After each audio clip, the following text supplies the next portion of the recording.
Hey everyone, happy new month, happy June, and then kicking off June in style with a rewatch of Summerslam 1990.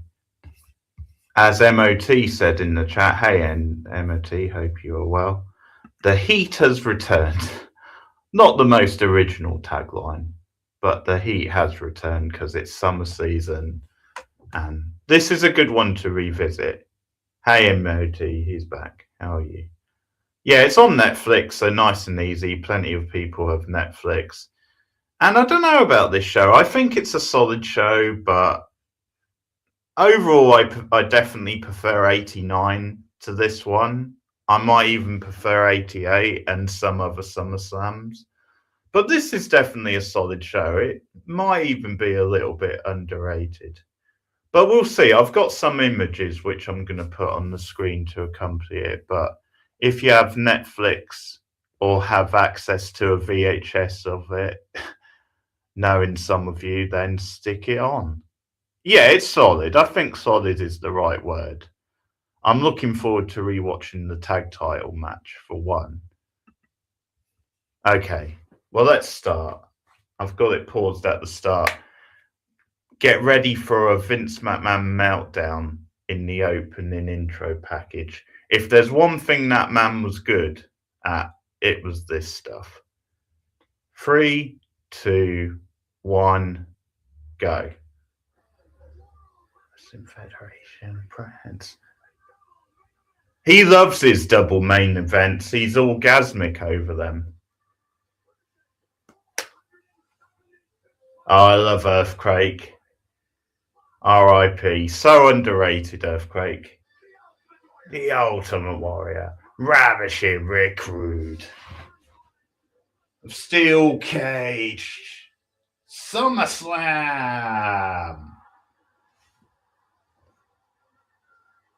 I can't quite do him justice, really. He must have been on so much cocaine before doing that promo. He's still going. Oh, there's a Simpsons cartoon drawing. That really dates it. Well, it doesn't date it because Simpsons is still, but I guess it more relevant then.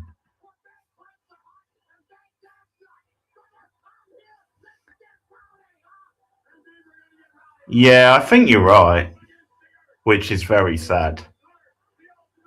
Good point. Tugboat's still with us, but the rest have gone. Some of them ahead of their times. Speaking of coked up, Piper's on commentary. Uh-oh. I was never a big fan of Piper as a commentator, especially when Humdinger, what a word. Especially when he's with Vince or like a face announcer. Because they're just agreeing with each other, but it's like Piper just shouting a lot. Whereas at least if you get a good heel commentator for him to play off, it's a bit more of an equal like spar. But yeah, he wasn't the best commentator. Same with Macho. And I think it proves them sometimes the most charismatic and good on promos don't always make for good commentators. It's a different kind of skill.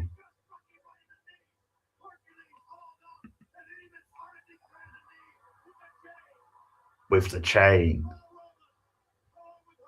Oh, they Pearl Harbored them early on. So the opening match is the Rockers against Power and Glory.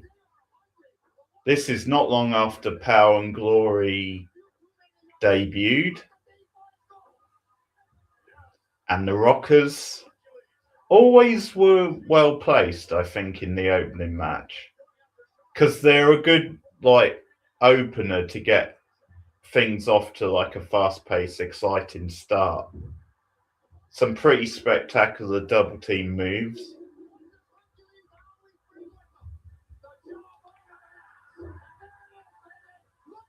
Baby. And this is quite a nice match because you've got the Brawn of Power and Glory playing off against them. So you've got a bit of a contrast in styles. And I've got to say, I can't really stand Paul Roman, partly because he's up his own arse in real life, but him and Hercules, not a bad little tag team.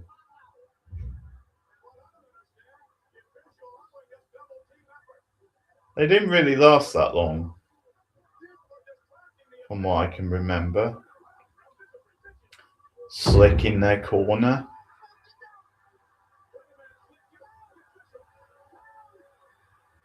Count. You shouting count, Hot Rod, isn't going to help.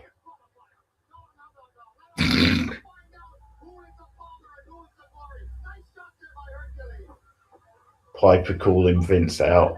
Disqualify them just for that. Calm down, Vince.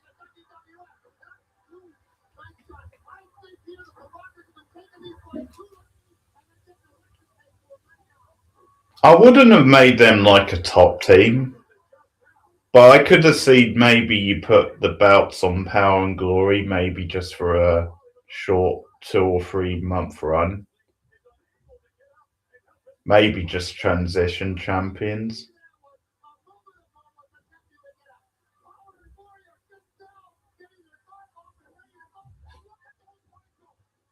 Yeah, they've only just got their t-shirt off. That's pretty funny. T-shirts. I always like that when they go for the sunset flip and on the way down, he makes the tag to his partner.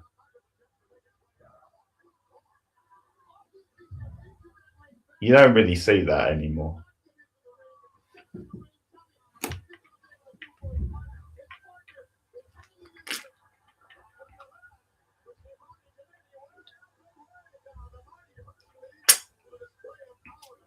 And Slick was always a fun manager. Unfortunate racial stereotype, but a pretty decent manager anyway.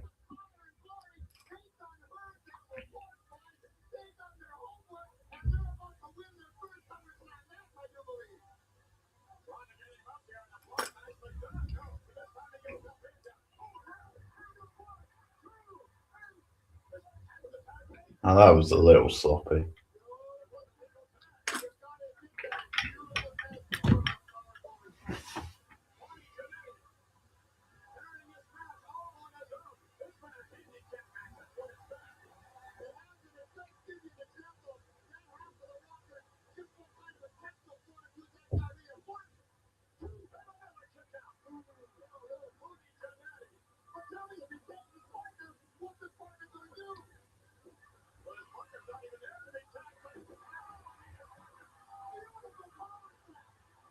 I'll tell you what's quite an underrated match.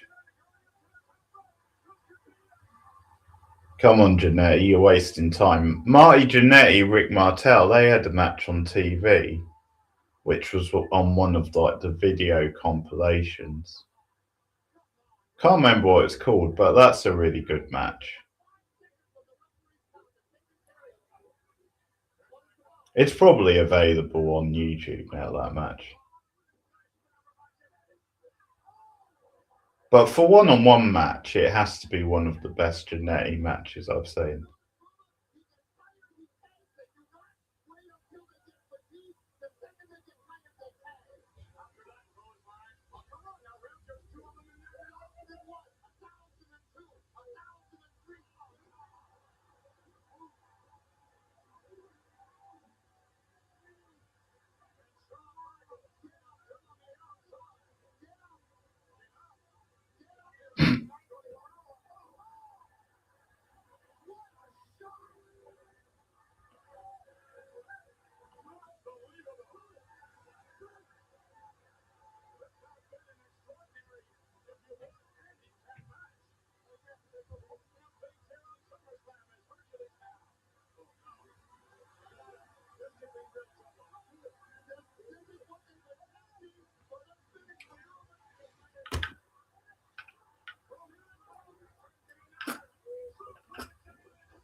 Nice. Oh man. Feed them to Power and Glory. Little bit of an upset, but it was a little too easy. I would have liked it to have gone a bit longer. And screw you, Roma, the 1 foot pin. Just to make them look bad. Proper pin, you son of a bitch.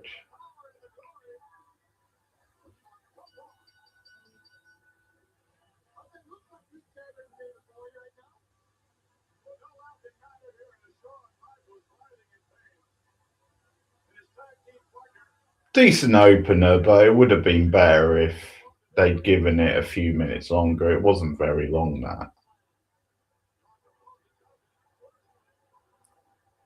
Oh, they're doing a stretcher job.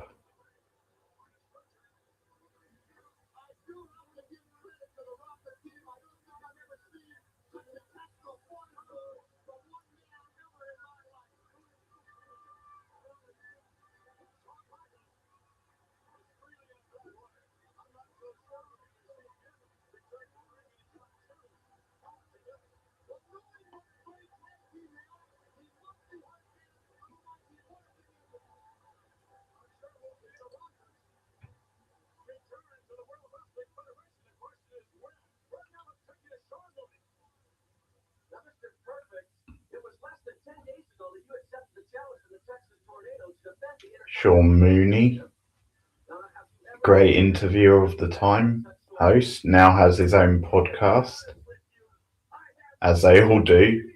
But I need to check that out because he must have some good stories.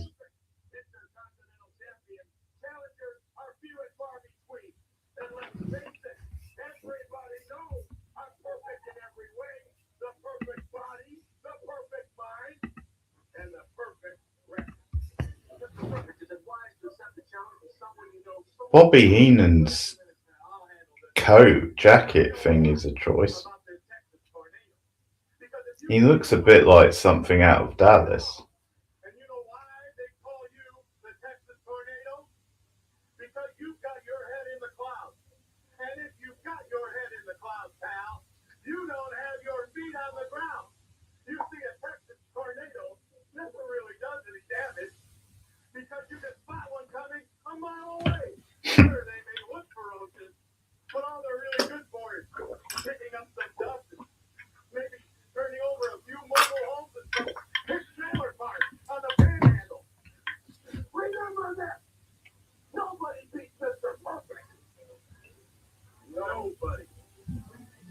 That was pretty cool, the way they said it in unison.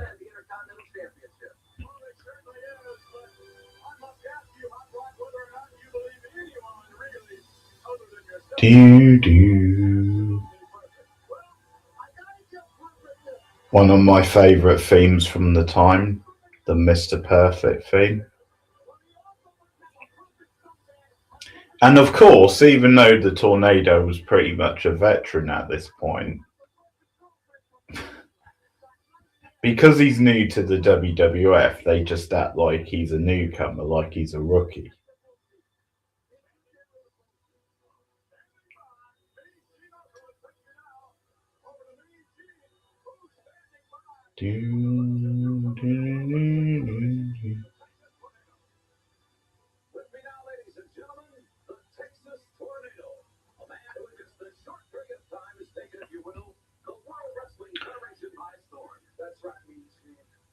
Tornado warnings at the Summerslam.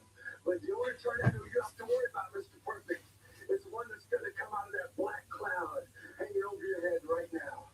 When it touches down in the ring, it's going to destroy everything in its path. You see, you must not know much about the Texas tornadoes, because Mr. Perfect, they're powerful, they're unpredictable, they're devastating. And when our match is over, and the Texas tornado heads back up into the clouds, I'll be taking with me the Intercontinental Championship belt. That's it from here, Vince. Let's get back to you. Bit of fluff, that promo, but there you go.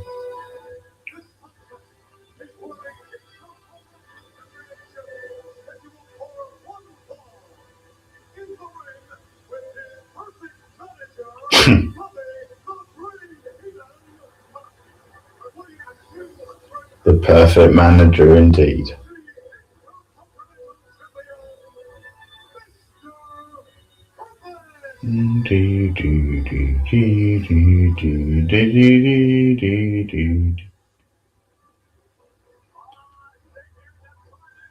Sadly, across this card, not many people probably still with us. Tornado tragically gone too soon.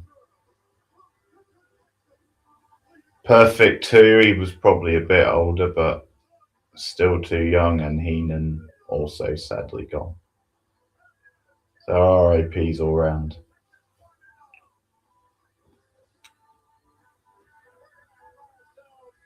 Damn, his green coat with the silver is... Damn, that's burning my eyes.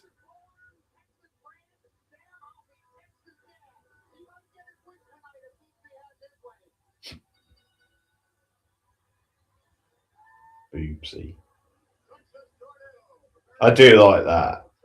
Piper's nickname for Heenan, Boobsy. Because I could imagine that's almost like a locker room thing. Like maybe he calls him that for real behind the scenes.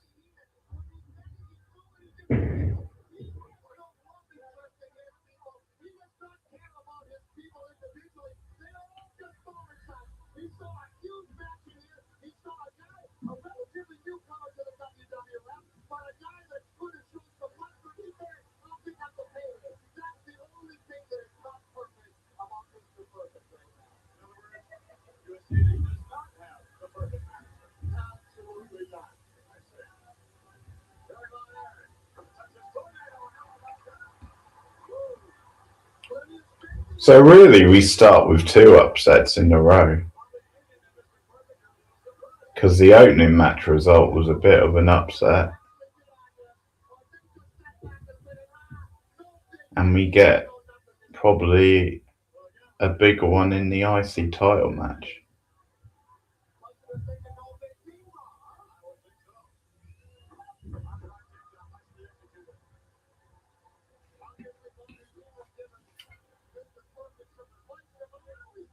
The booking of Tornado as an underdog and how Perfect maybe took him for granted, taking the match with only a week's notice, I do like that.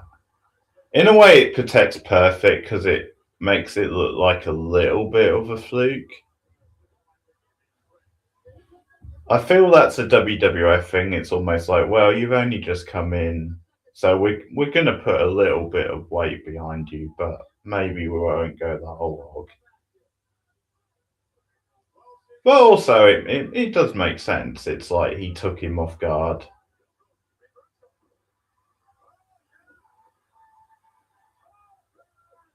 But it's not like a complete thrashing. It's not like Triple H and the Warrior from WrestleMania 12. Like Perfect can still come back from it.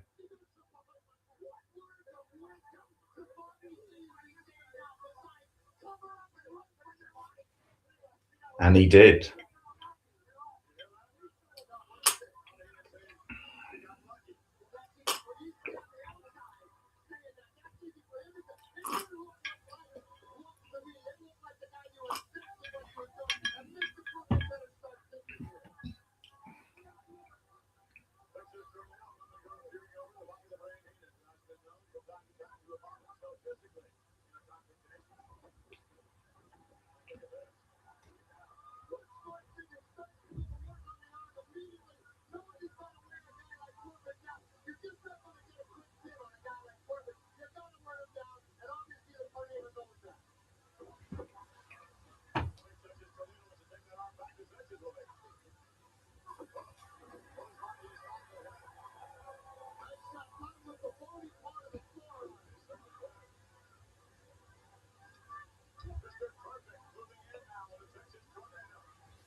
His role in kind of snap of the neck when the other guy is on the canvas. I do like.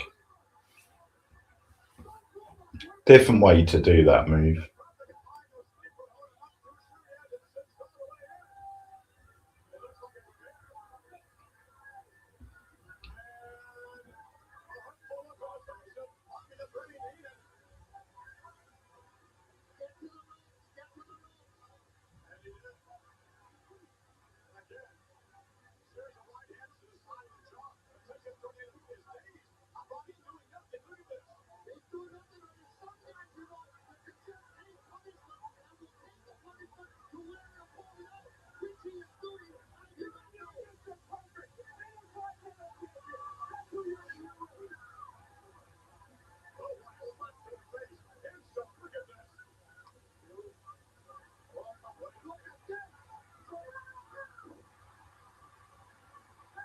I enjoy the more aggressive Mr. Perfect. A side you don't see that much.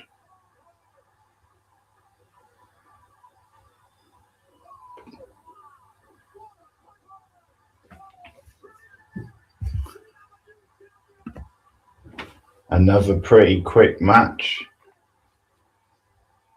New Intercontinental Champion.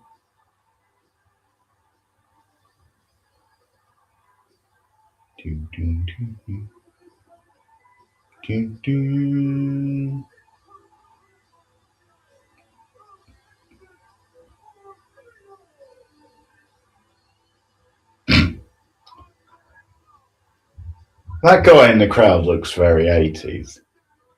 He sort of looks like someone who might play a roadie or like a bounty hunter in like an 80s action movie.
Heenan straight in there. No time to finish your sentence, Gene.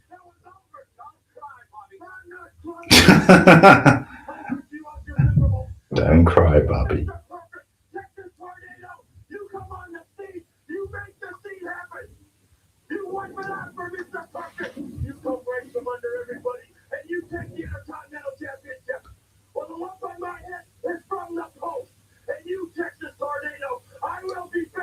Again, post-match interviews, reactions, fresh from the match. These two are furious. You don't get it anymore, really. Very rarely, if you do. But again, it's realism. It's more satisfying.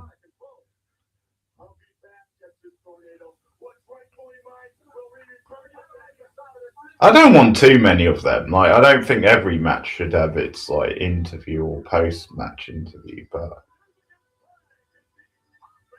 for the big matches, yes.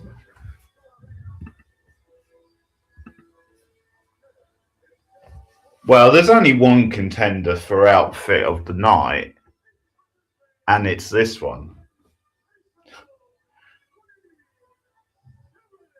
Sherry setting the standards as always. Holy shit.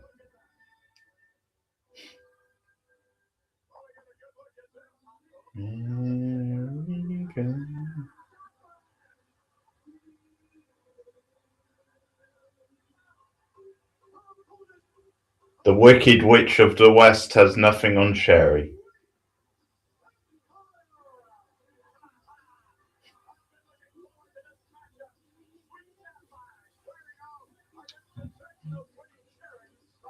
He's a man.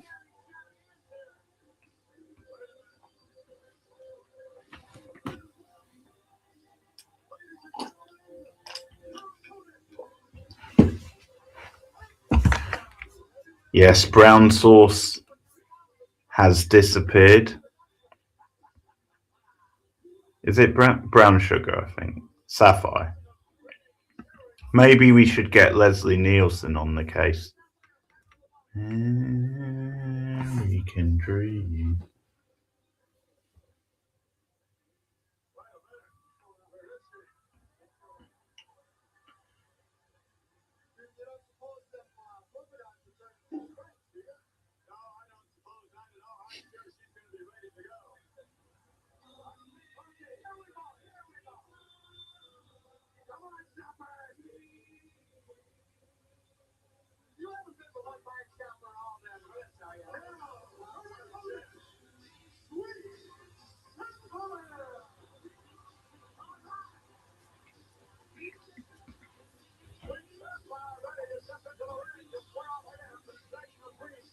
He's American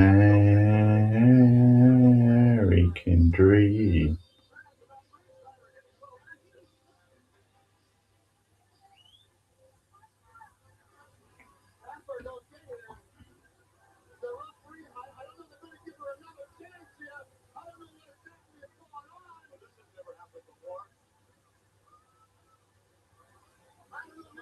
Oh, it's Wurzel.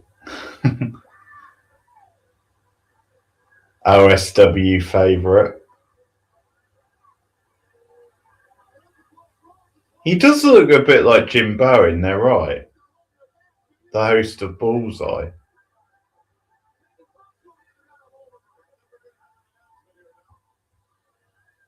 I don't know, I'm assuming you live in America, MOT, so that'll go over your head, but Bullseye was like a quiz show over here, but it involved darts. So they kind of mix darts with questions, basically, and that was the show.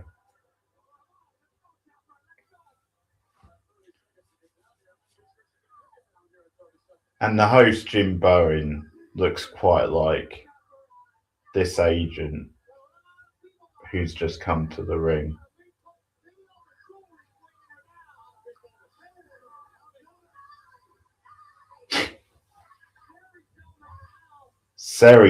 Sherry's screaming that count.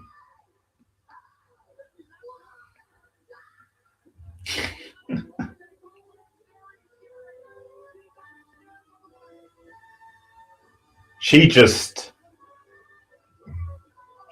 Eric Bischoff that thing.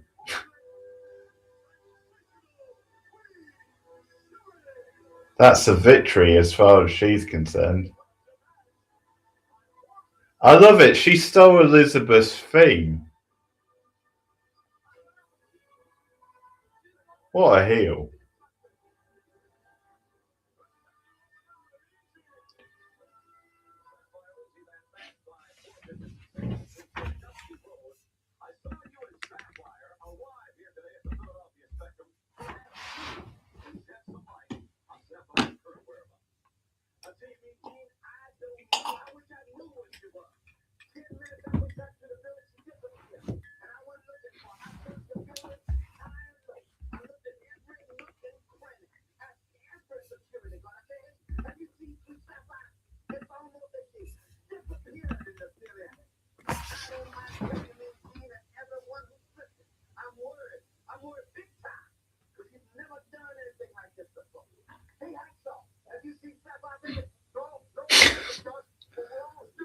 Baby. Don't lie, Hacksaw. You weren't looking for her. You're just saying that to be nice.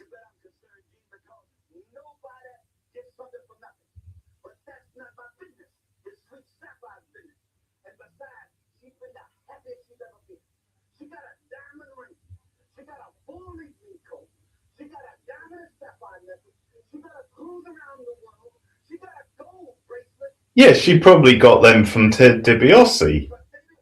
I don't think she got them from you, Dusty.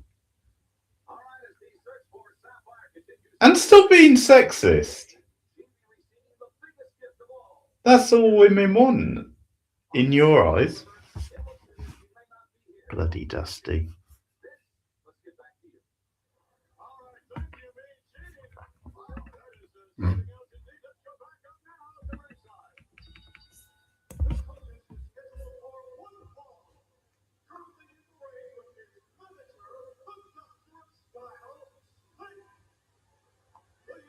Al Slick is a busy boy.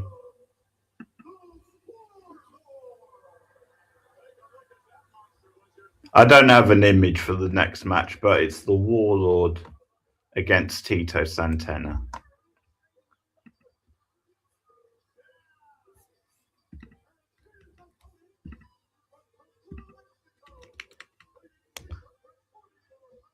Bit of a filler match. There's a few filler matches, as was typical of this era, but as filler matches go, I guess not too bad. Ariba.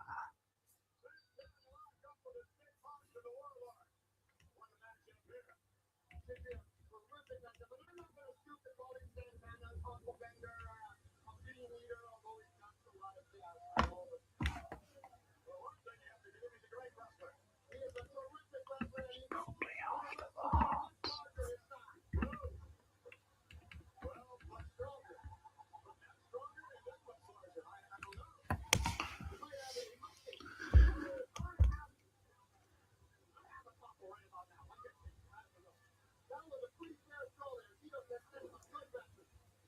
Ah, Piper, you're a riot.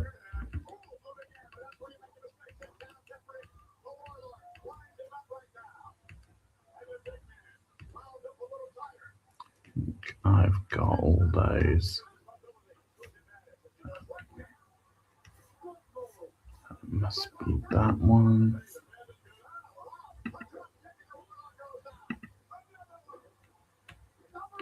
Santana's underrated, I think.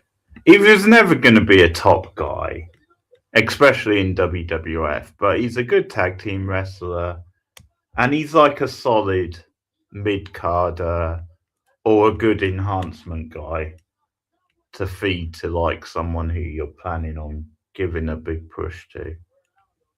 I think he gets a bad rap. I think overall he's a solid guy.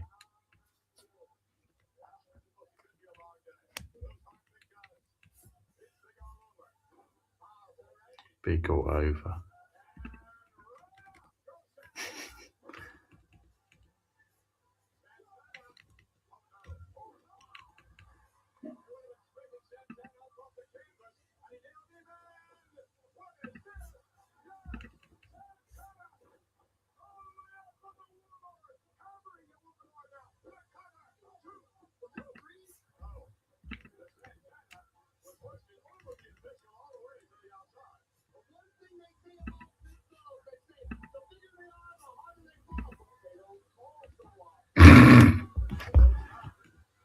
I do like some of Piper's phrases. The bigger they are, the harder they fall, but they don't fall that often.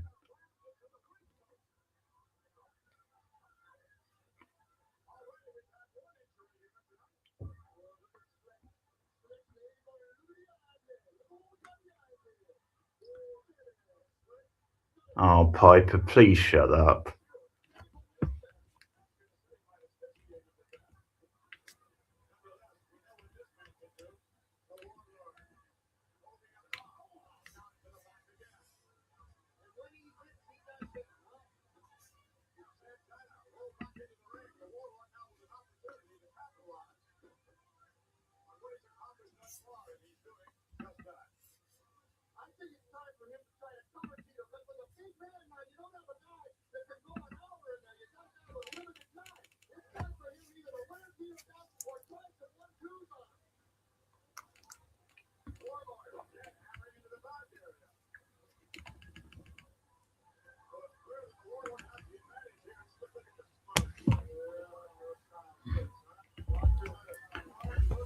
Slick is still around as far as I know. You don't really hear anything from him. Maybe he's happily retired, but as far as I know, he's still alive.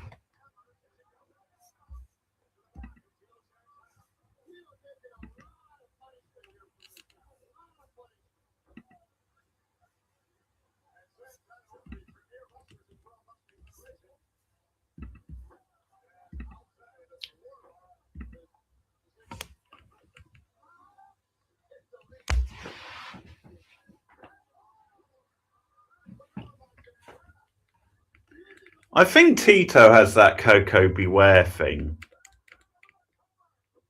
where in a match like this, he's like a plucky underdog who does put up a good fight. And he's good enough where you do believe he's got a chance. I do like his flying forearm. Always looks good.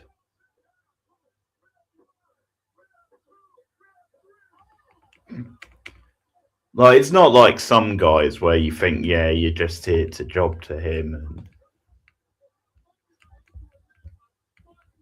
you don't have a chance. I think in this match, you think Centena's got a chance. A bit like Coco Beware against the Bossman at 88, SummerSlam. There were moments where you thought, yeah, he's got a chance here. It's not a foregone conclusion.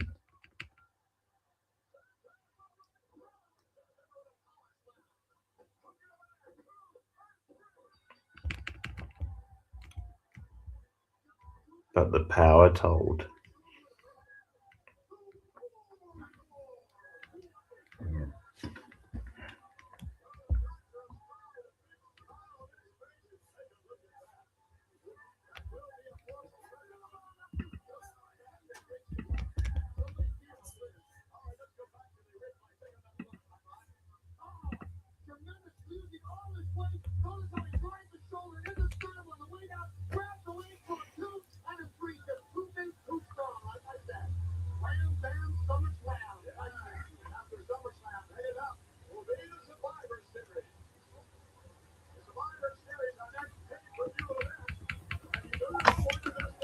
Survivor Series 90 holds a fond place in my heart because it was the first time I watched a WWF show. It was round my neighbours, and it was the first time I'd seen one, and I was like, oh, okay, I could get into this. Because it had like the good guys versus bad guys elimination finale, so all the survivors from the heels faced all the survivors against the faces.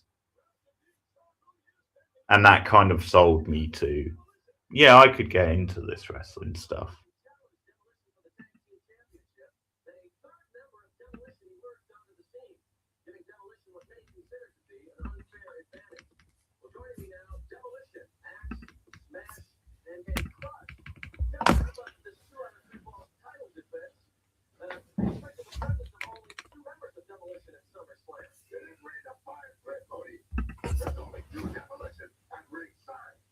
Tag titles on tab.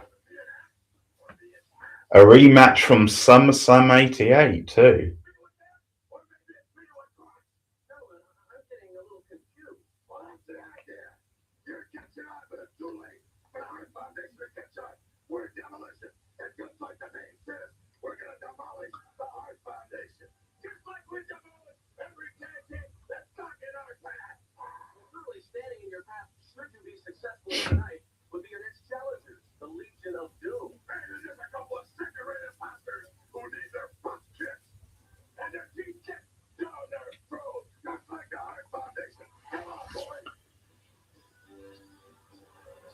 Demolition taking a page out of the Freebirds playbook with the 3-man gimmick.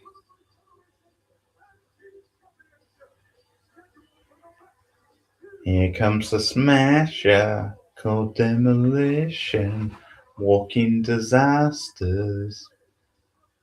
Pain and destruction is all they have made. Search and destroy you, burn and refine you, no place to hide, 'cause demos will get you. Pain and destruction is all they have made. Demolition and the mission. I love the sounds. Oh yeah, this is the Phil Collins line, the two hearts, which bemuses Vince.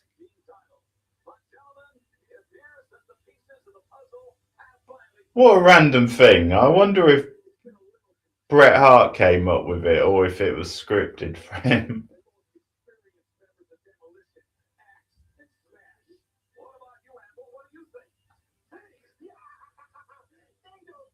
Hey, I do believe Bret came up with that El Dandy line in WCW. So I can believe he came up with this.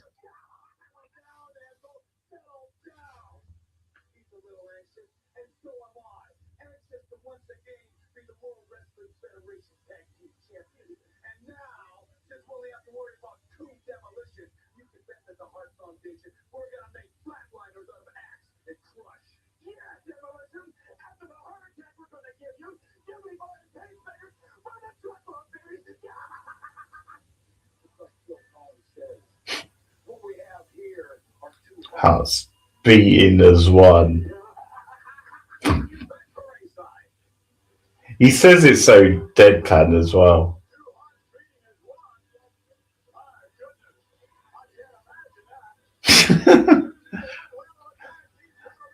I can't imagine that.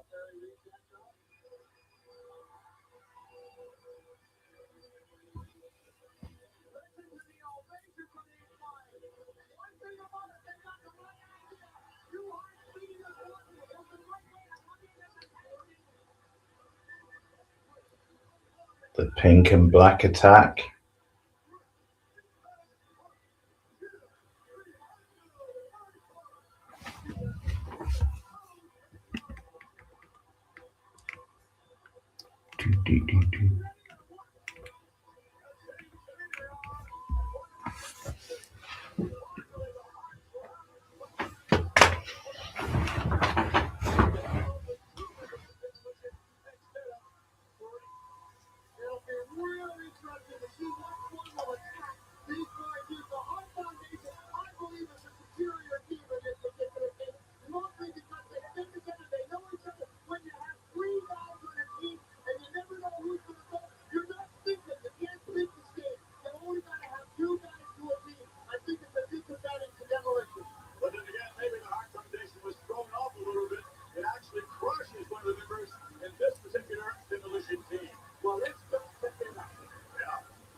Yeah, I forgot 2 out of 3 falls.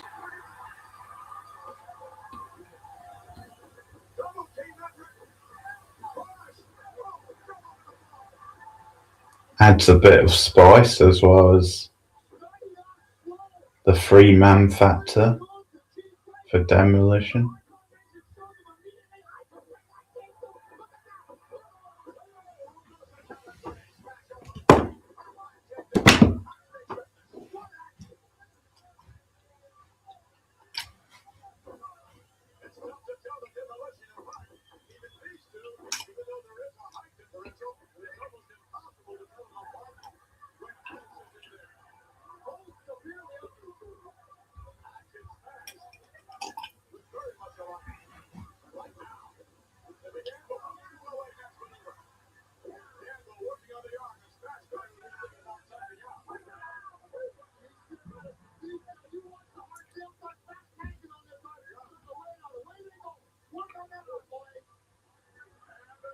Three of the 4 men in this are still alive.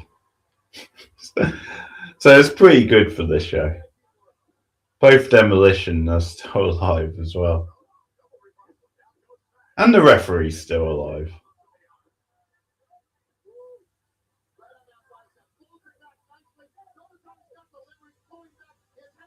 Is it Al or Dave though? I can't tell which one. Al's definitely still alive. As far as I know, Dave is as well. I think it's Al.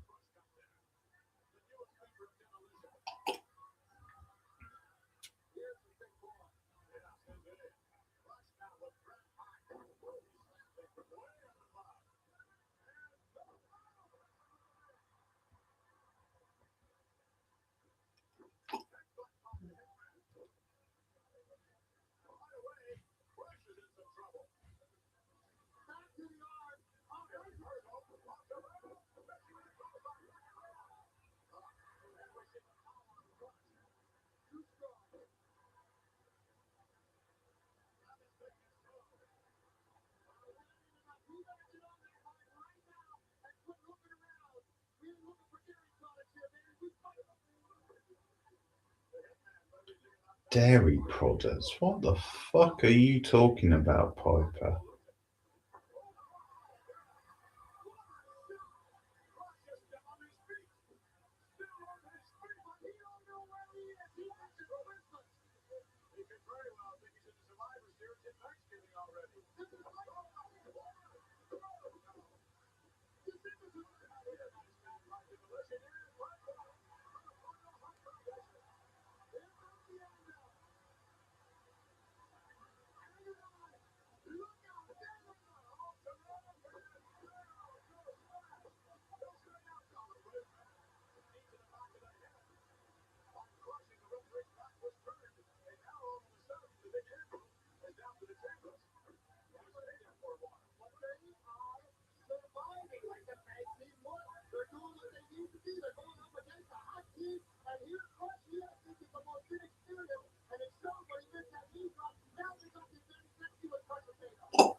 Ah, that looked good, that invert and the tonic drop.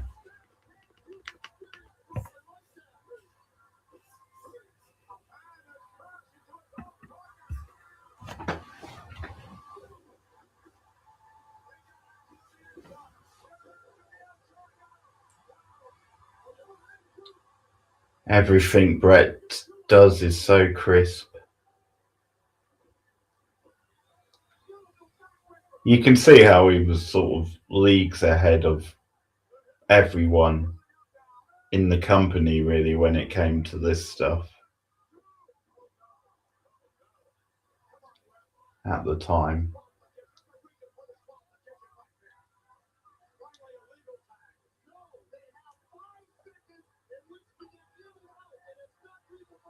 Yeah, Vince, remember the rules, you dickhead.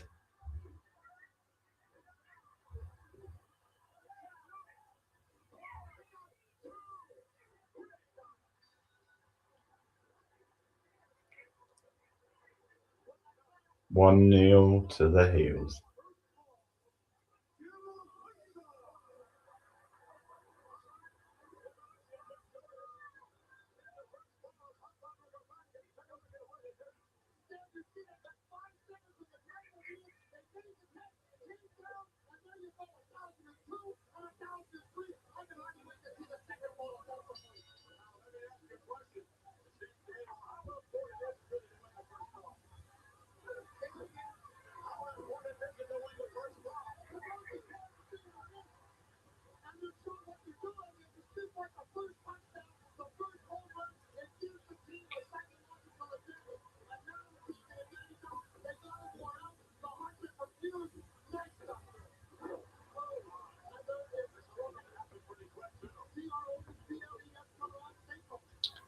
It's very rare then you get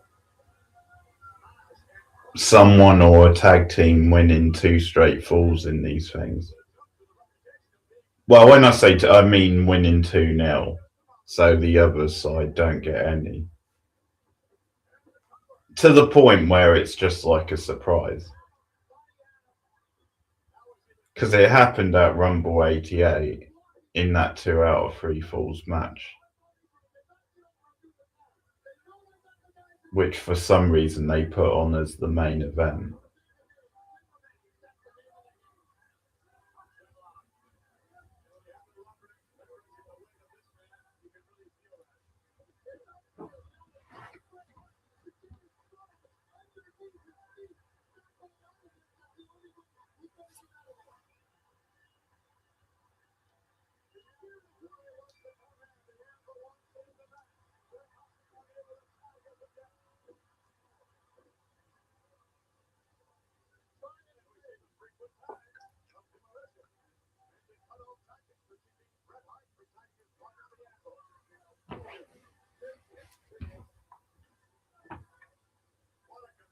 Crush had a lot of bad gimmicks, really, but this one was a little better.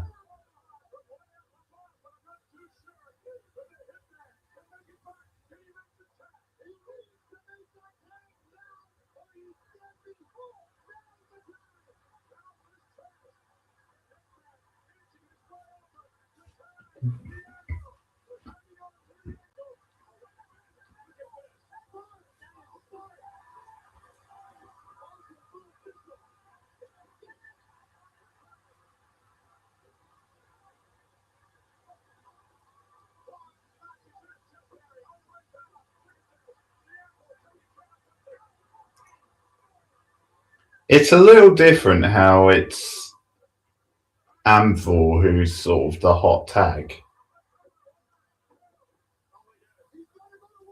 Because I feel a lot of times, like the bigger man, like it would be the hot tag to the smaller man.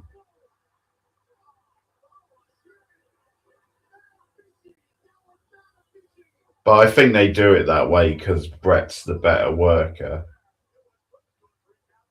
So it makes sense to have him in the ring for longer.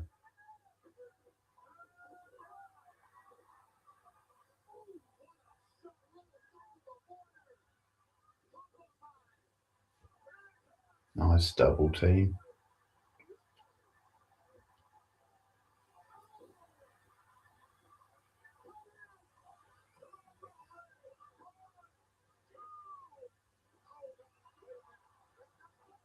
Oh, he dived on the ref.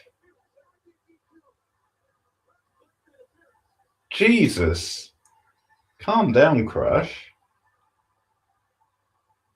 Giving him a hug. Rookie mistake.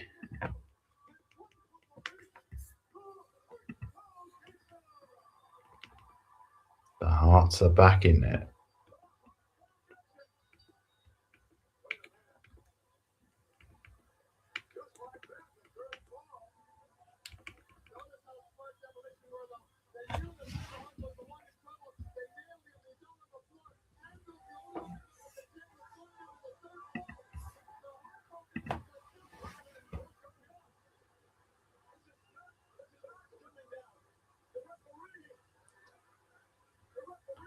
Axe is the third man.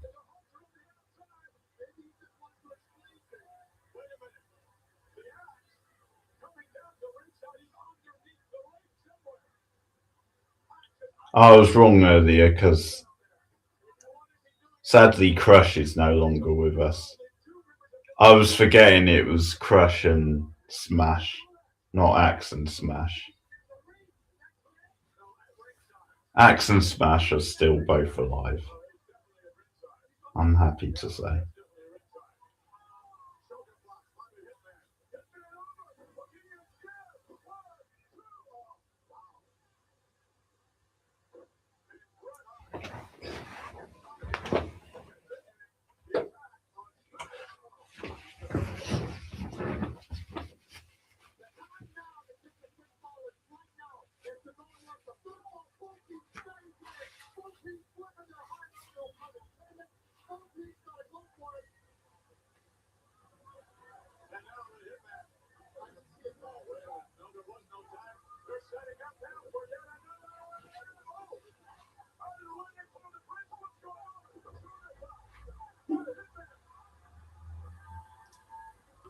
Love this spot.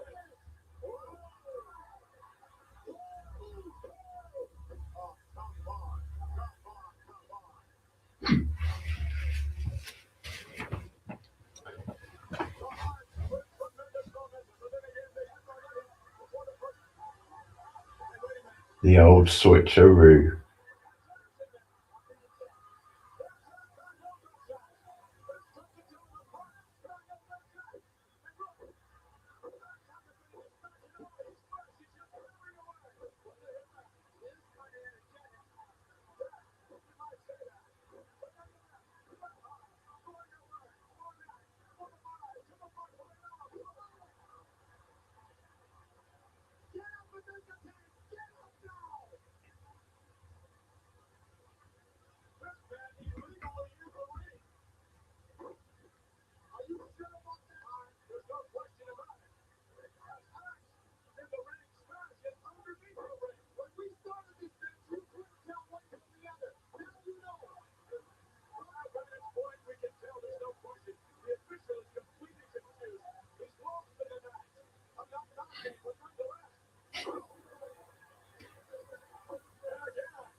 Their devious plan is working to perfection right now.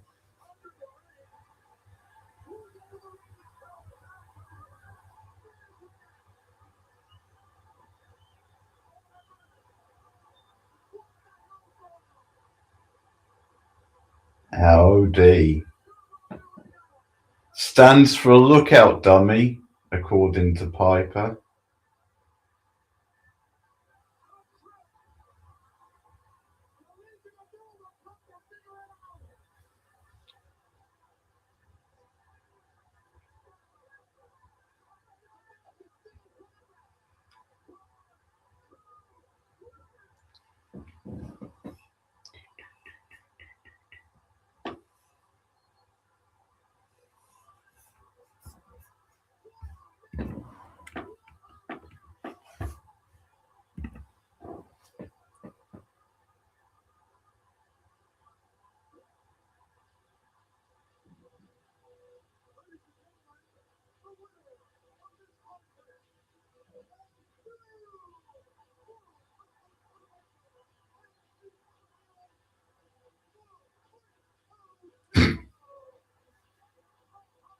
Wild cat lady though.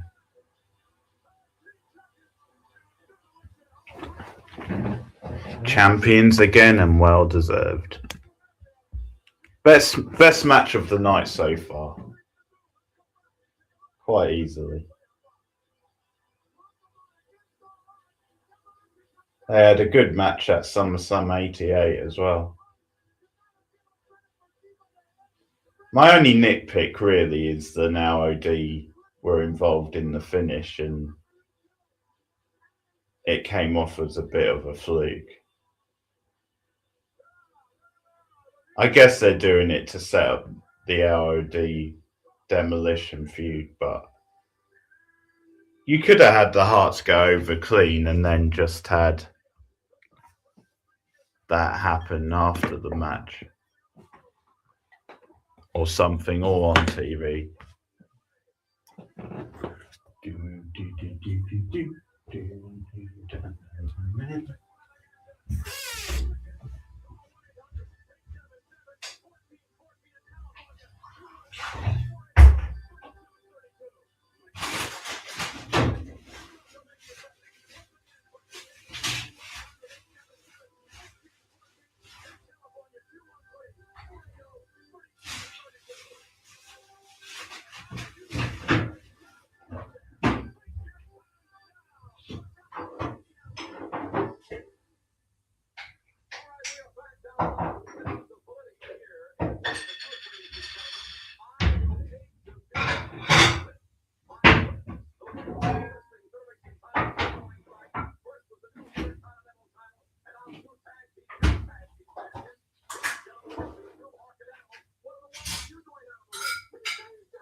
Oh, we've got a new comment just as I step out.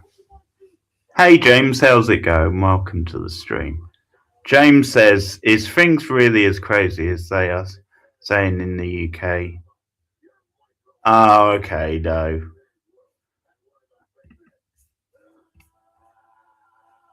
No, we're not having that.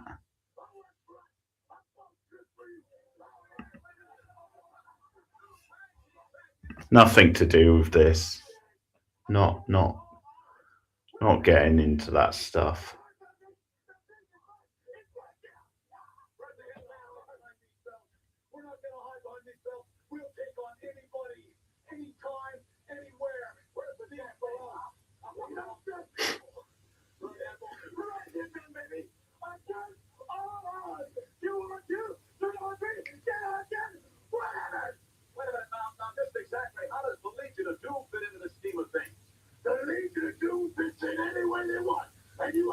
Oh, they're being diplomatic.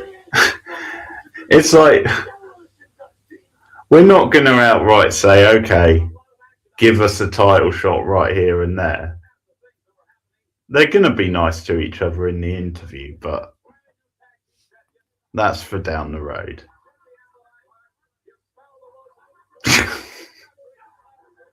Hawk pulling his beard. So I think we're at the halfway point where we're going to get a bunch of interviews, which is good because I need the toilet.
The first lady of wrestling there, Sherry Martel.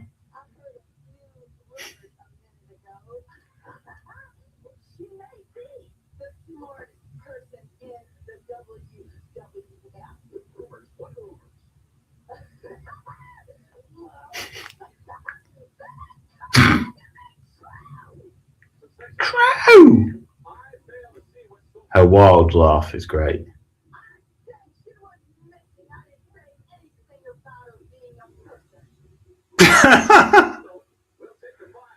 What a line.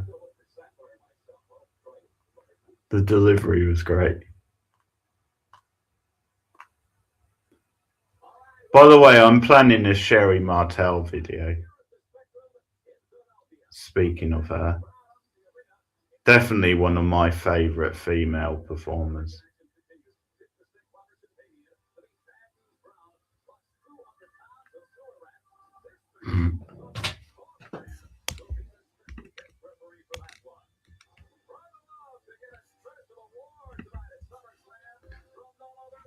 And we've got the Brother Love show as well. I'd forgotten about that. We've still got a few matches to go then.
Oh, it's the Quaker.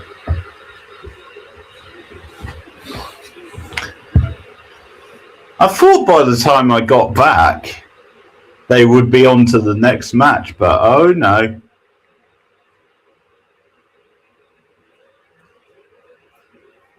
They like their rotating interviews at the halfway point.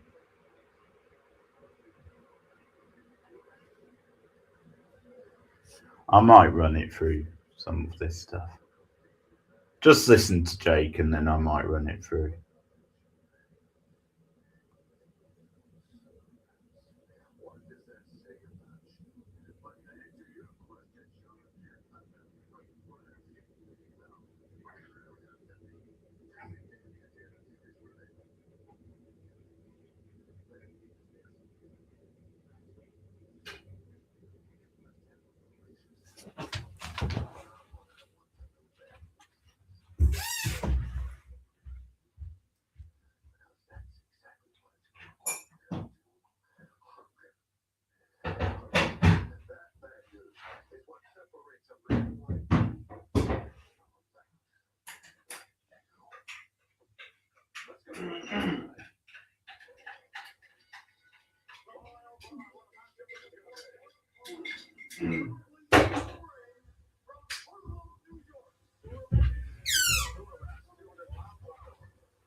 Oh, here we go.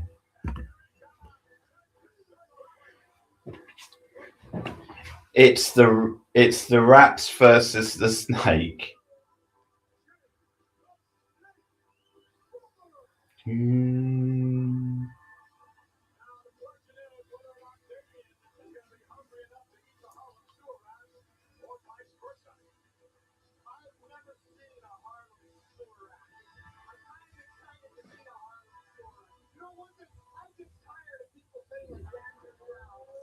Never take the trip to...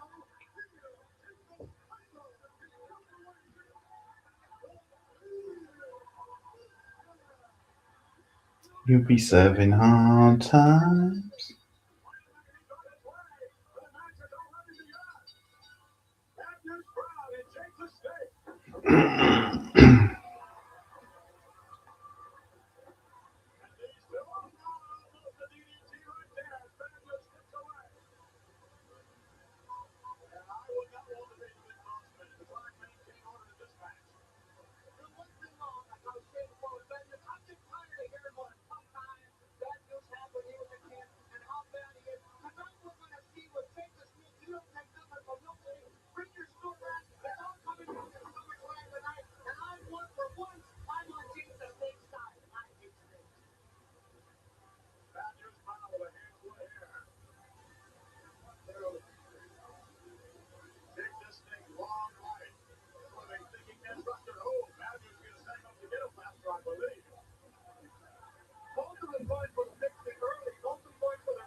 I quite enjoy Bad News Brown.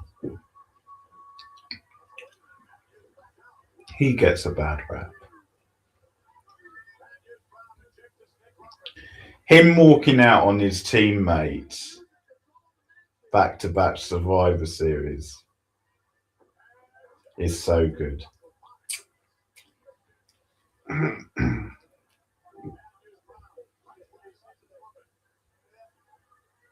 It's a shame he's no longer around because that's something WWE could have done at one point.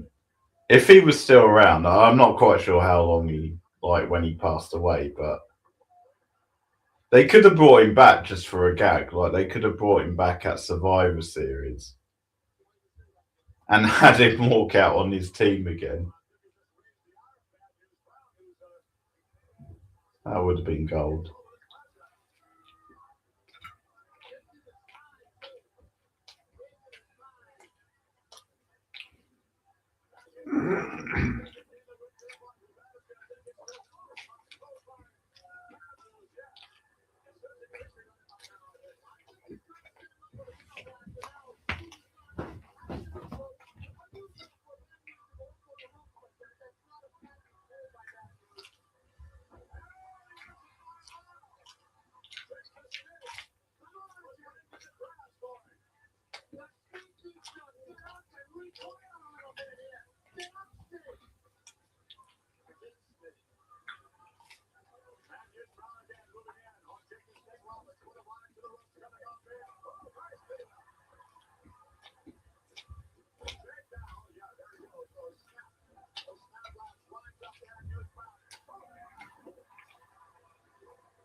He's got the DDT well scouted.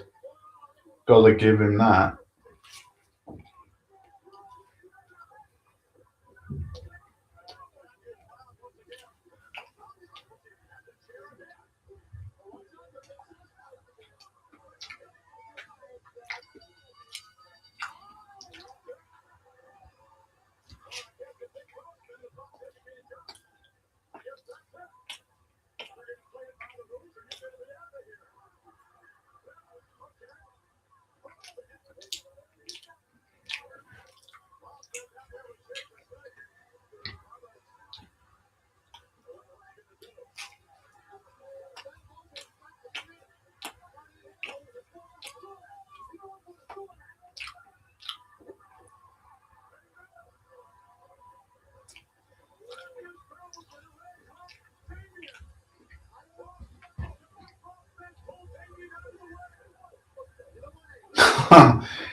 Clearly very animal friendly then the Bossman.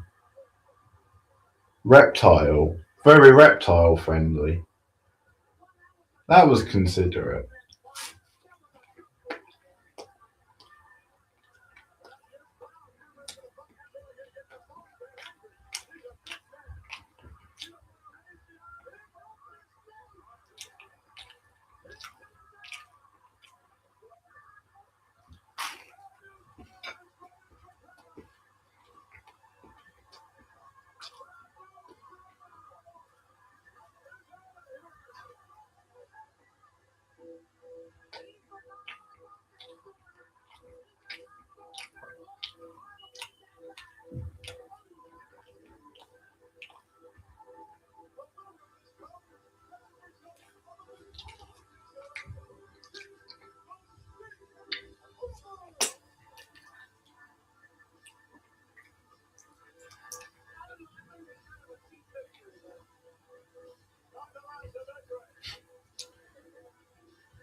It's like Piper's having to go at the booking.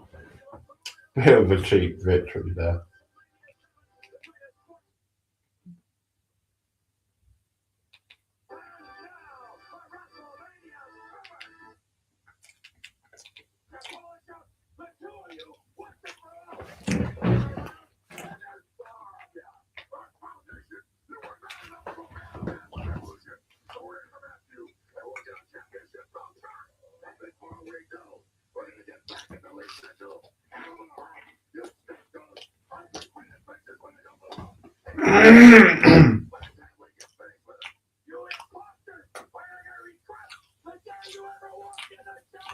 They're overdoing it with the interviews at this point.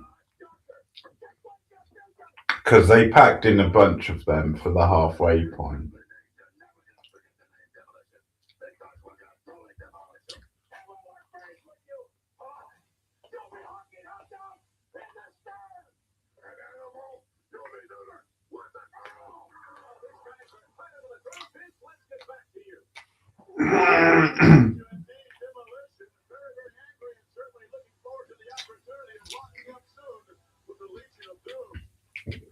Okay, I'm gonna run it through a little bit of this.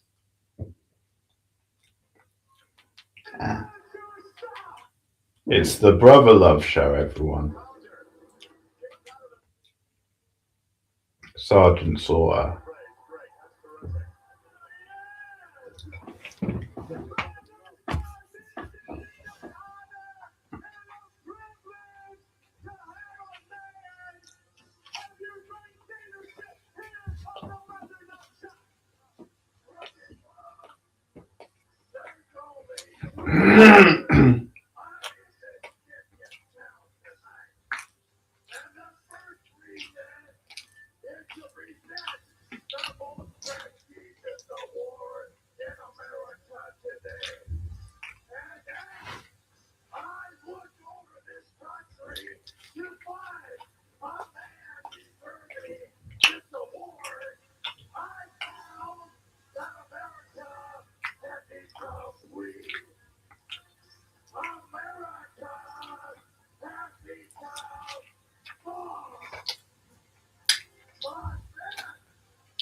Lot of filler in this show. This is definitely filler.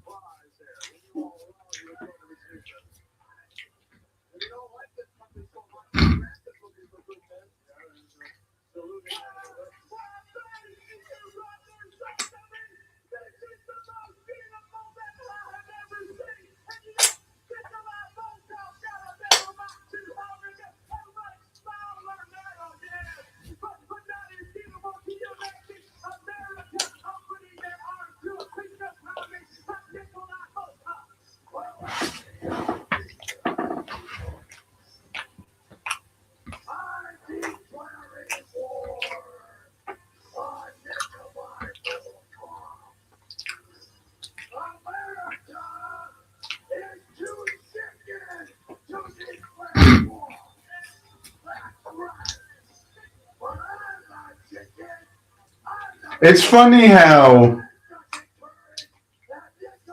an American heel will agree with a foreign heel when they're slagging off the USA because they're both heels.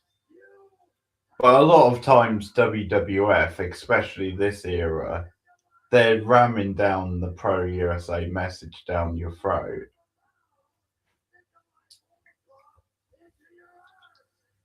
But actually, to be fair, that's something I respect is in this era, heels would stick to being heels no matter what.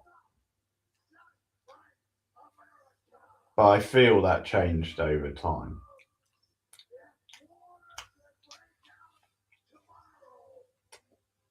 I'm not saying that's a bad thing.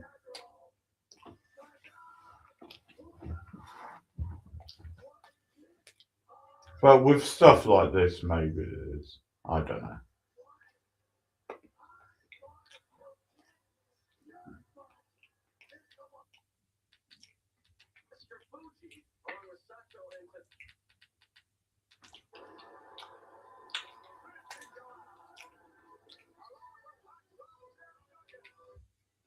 The show definitely taking a slump at this point.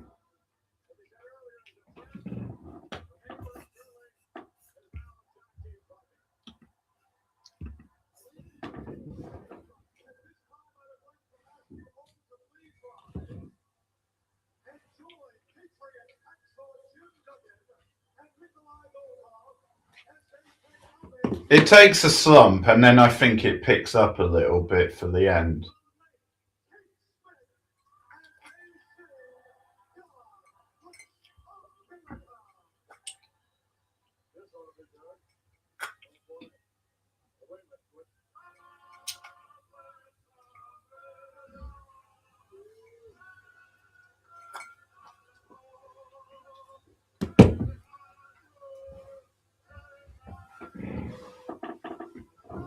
No disrespect, but I'm going to run it through this bit.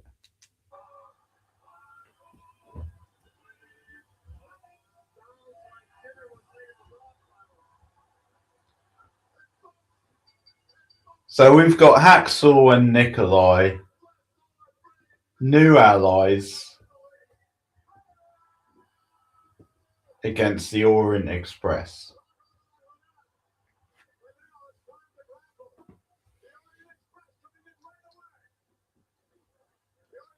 Underrated team, the Orient Express. But never really made it past the opening match spot, which is a shame. I think they deserve a bit better than this as well.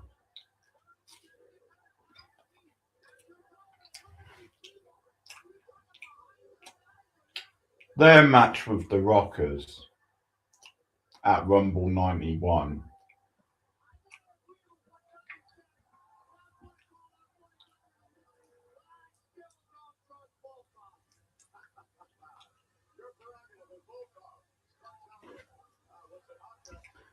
Yeah, the Rockers Orient Express from Rumble 91 is one of my favourite opening matches to a pay-per-view. They also had a decent match at, was it WrestleMania 6? I think so. When Jannetty did that weird backwards bump into the crowd. That's the part of that match everyone remembers.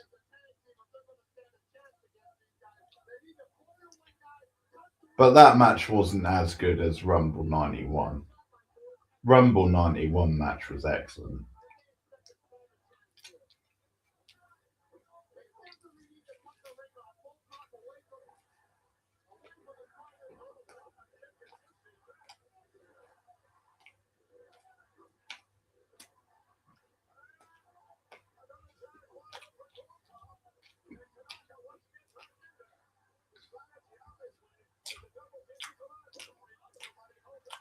USA? One's Russian, one's Japanese. Get with it, people.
Farewell.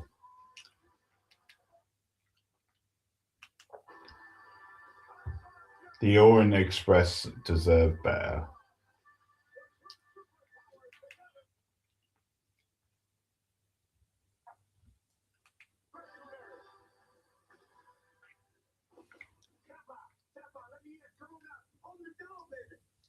Baby.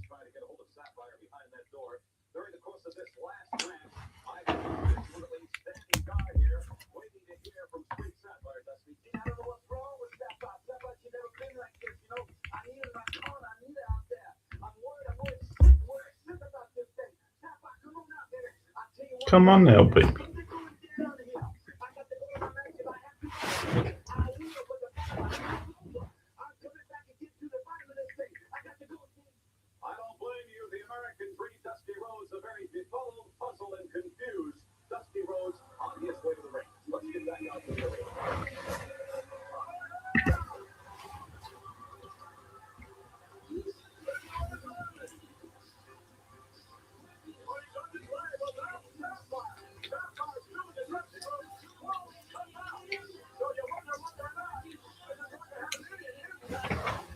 The dream indeed.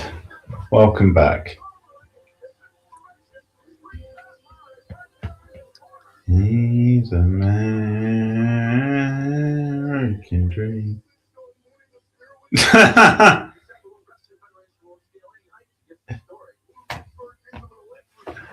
Oh, Mooney, you're so great.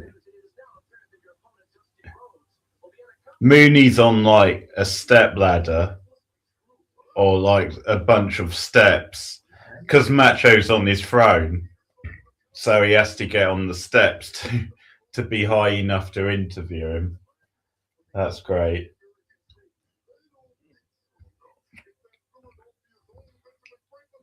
Mooney never gets enough credit. He was really good in that role.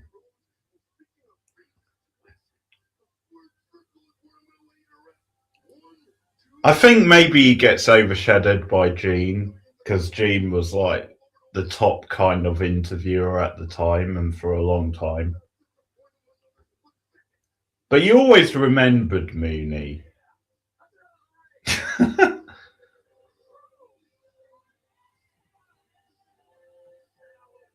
He hosted a lot of like the Coliseum video shows, and he was always very good. He always got in like character for them.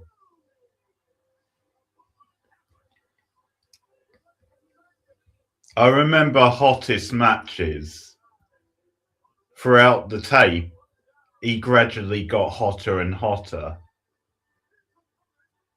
so he was sweating buckets by the end.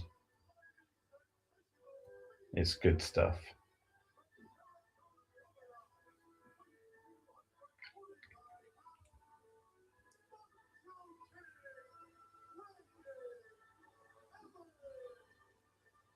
I love the throne entrance.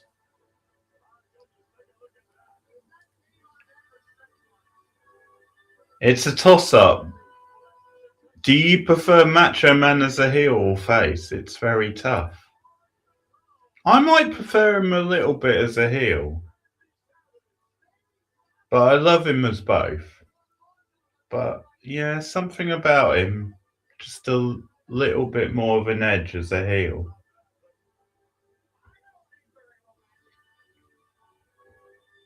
I love the throne stuff. But this is one of those feuds they could have done more with, I think. Macho against Dusty could have been a big headline feud. And I'm sure maybe it was on the house shows, like maybe there were house shows where it was like the main event and probably did bring in some crowds, but feels like they could have made more of the feud overall.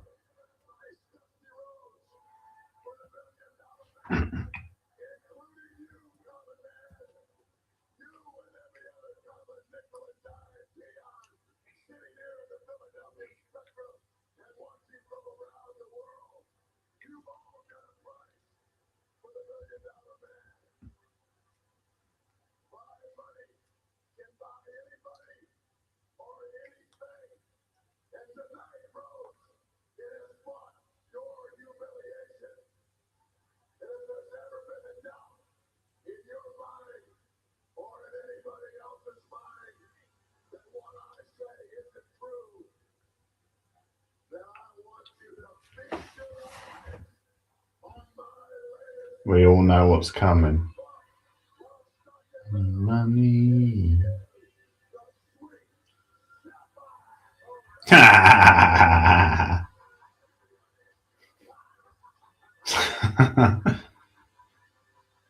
DiBiase's laugh never gets old. He's still laughing.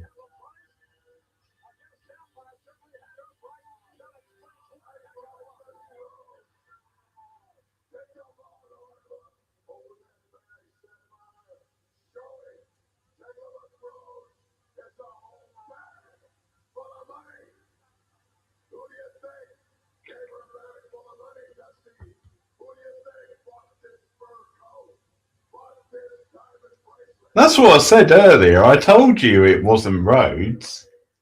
He didn't buy her the fur coat, the cheapskate.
I'll give Piper a bit of credit.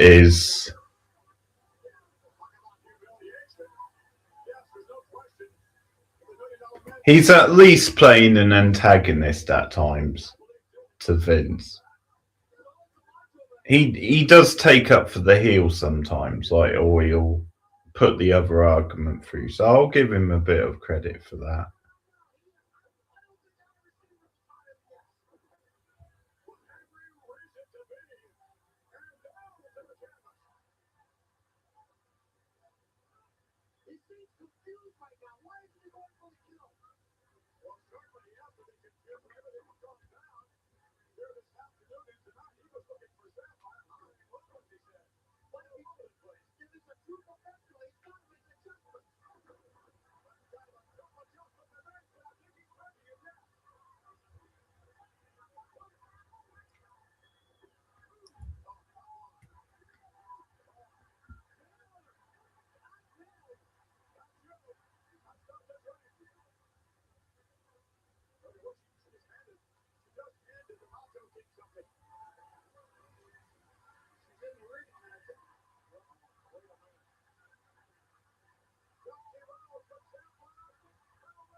Mm-hmm.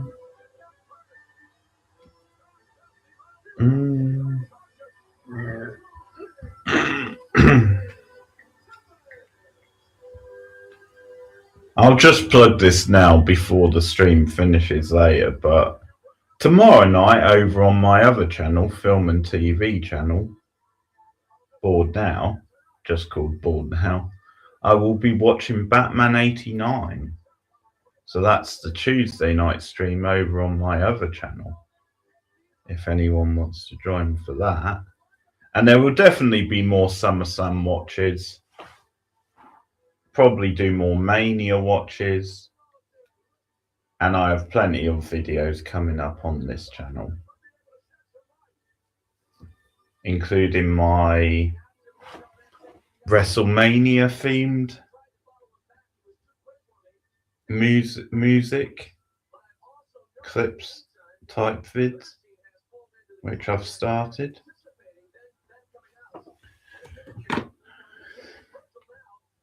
And plenty of reviews coming up.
First half of the double main event.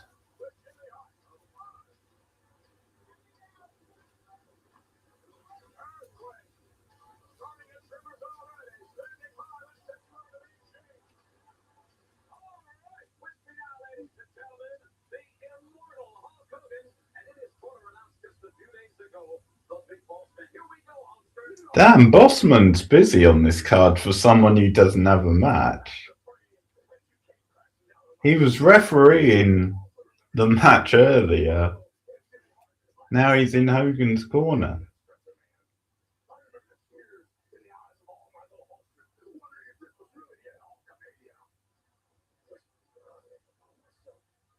Oh, this is the postcard scandal.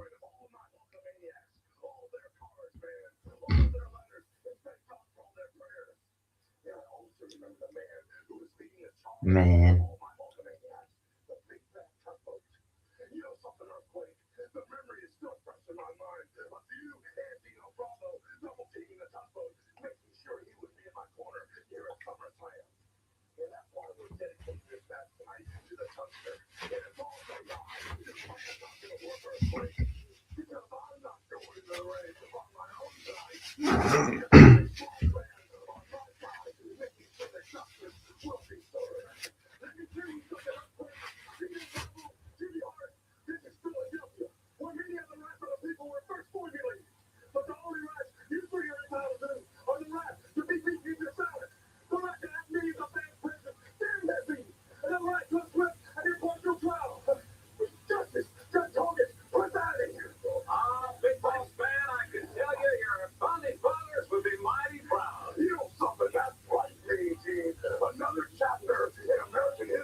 I love Jimmy's jacket.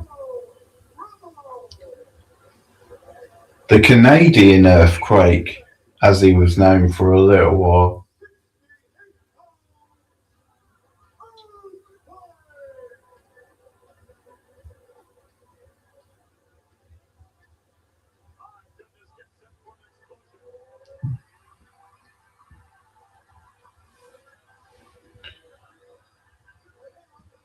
Earthquake should have got an even bigger push.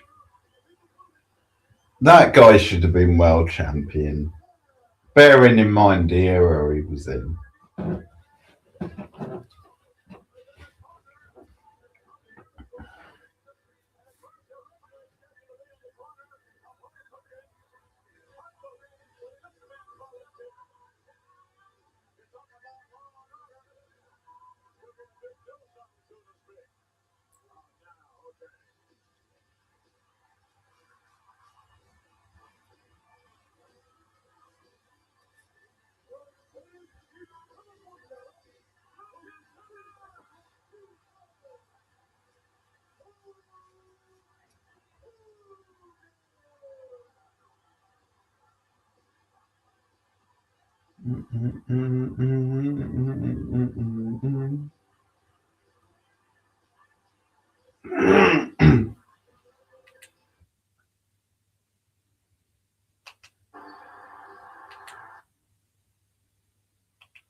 Fuck him up, Quake. Fuck him up.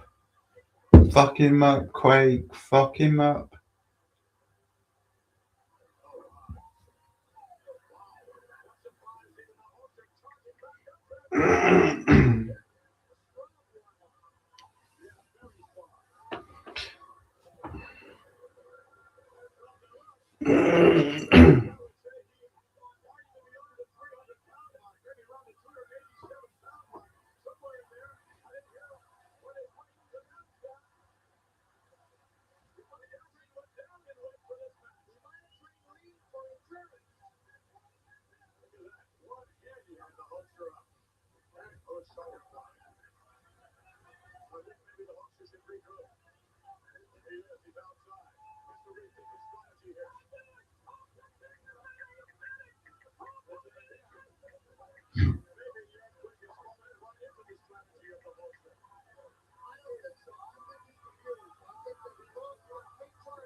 Fair play to Hulk. He is selling quite a lot for Quake.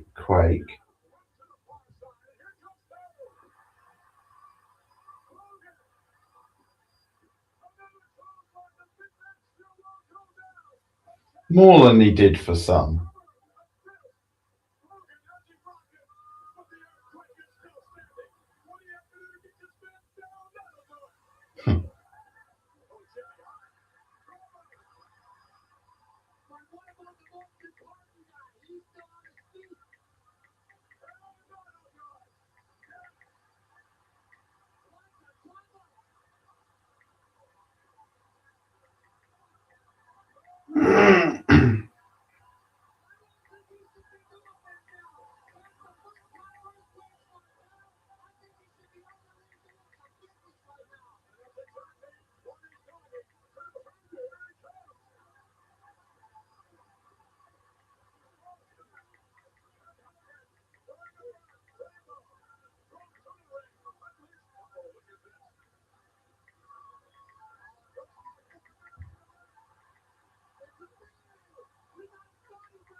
Oh, this is risky.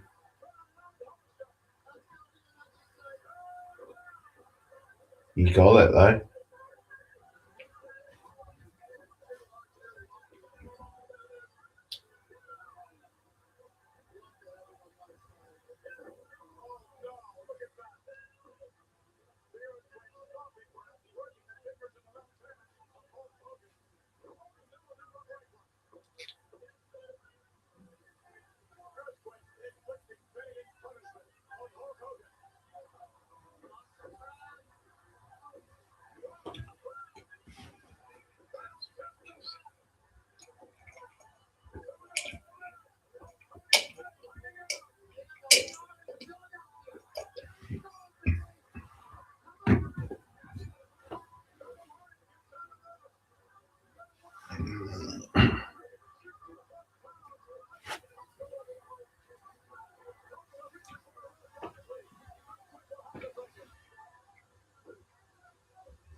Not a bad match for what it is.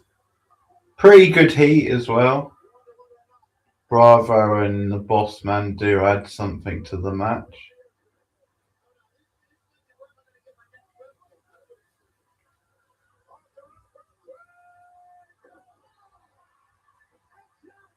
Even in defeat, I think Earthquake looks pretty strong.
Yeah, that was a bit mean, Hulk. He's got to referee the rest of the match with his shirt ripped.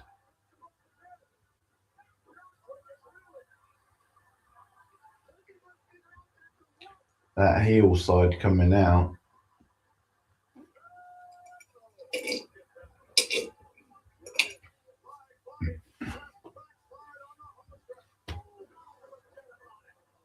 Forget about it.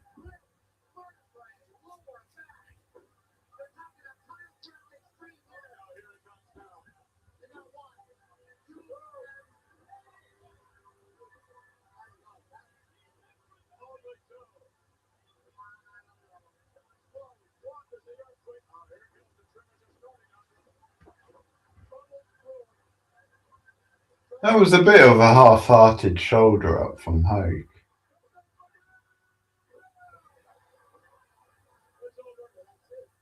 Why is he not counting? I guess because Bravo's up on the apron, but even so. Hey, maybe Hulk has the ref in his pocket.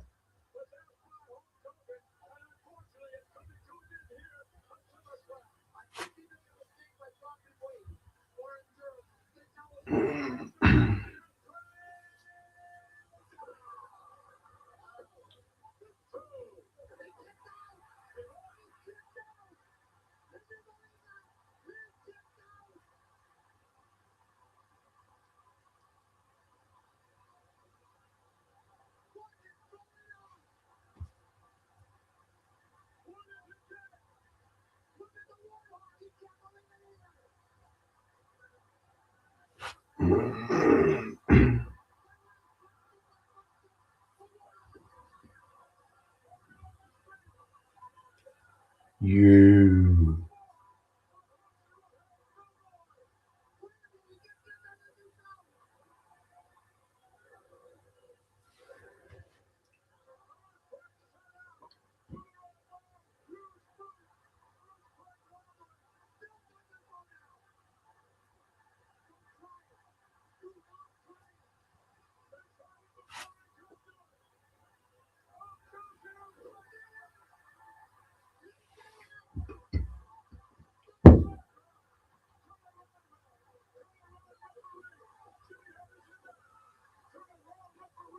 Oh, we getting the DQ. To keep the feud going, the referee didn't see it though. I think it does end in a DQ.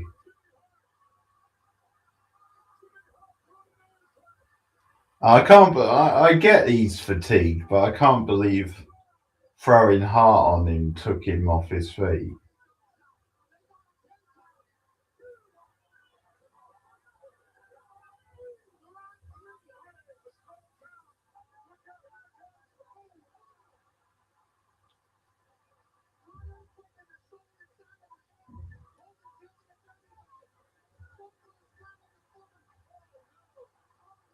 Hey, who put that table at ringside? That's a bit convenient. Where did that come from? Oh, so it's a count out win.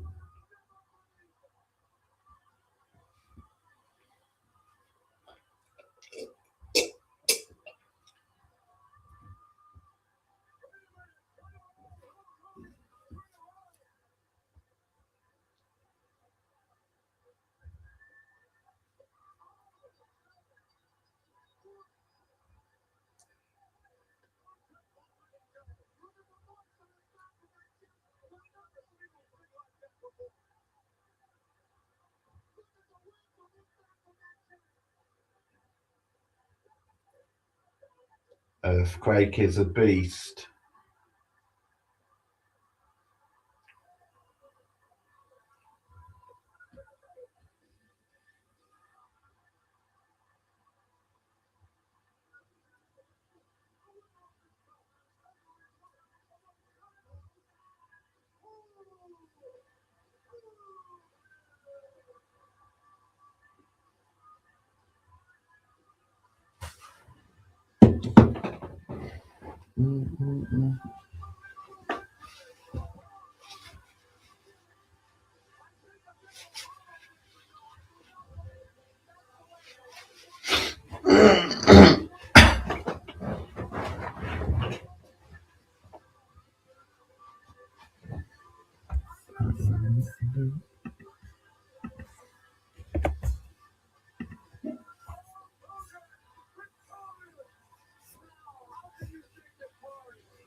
Hogan must pose, brother.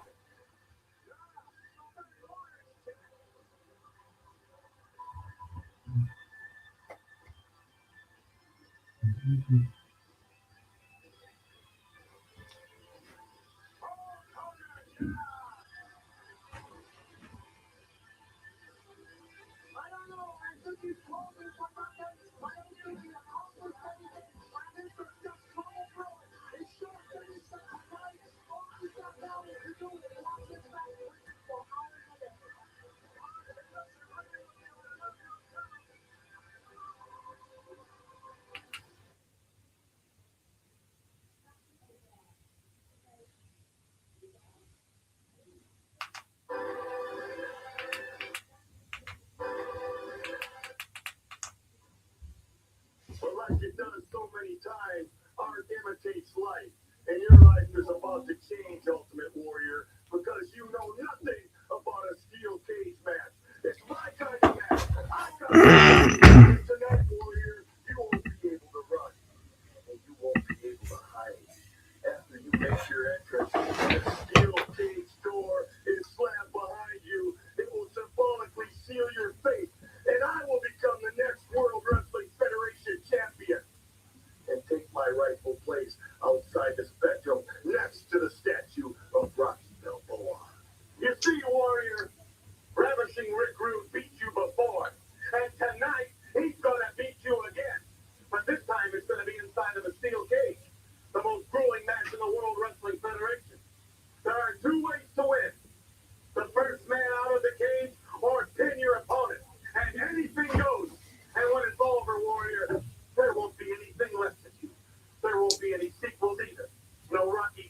3 or 4. And there ain't gonna be no rematch. All right, from Sean Mooney and Vince and Roddy up at the broadcast booth, I gotta tell you this Summerslam, everything that it's cracked up to be with that great match we've just seen. And of course, 2 title changes earlier on in the night. How many interviews is Dusty getting on this fucking show?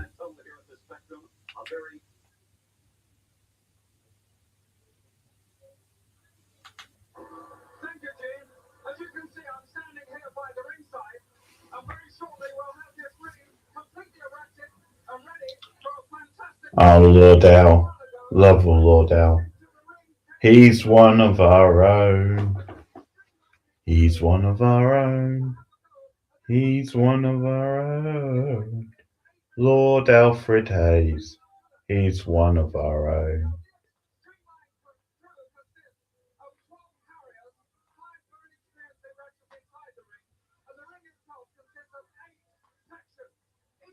I just came up with that. I'm proud.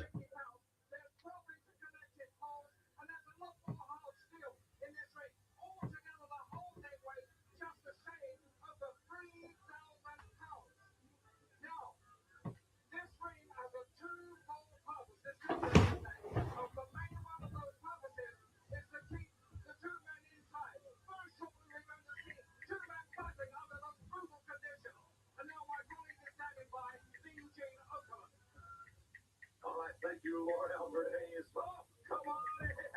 Hulk Hogan, hot on the heels of victory here at SummerSlam tonight. What a powerhouse. Fucking hell, what? We already had this barrage of interviews. In the middle, we don't need another barrage. I'm going to run it through Hogan. We don't need to hear Hogan a second time.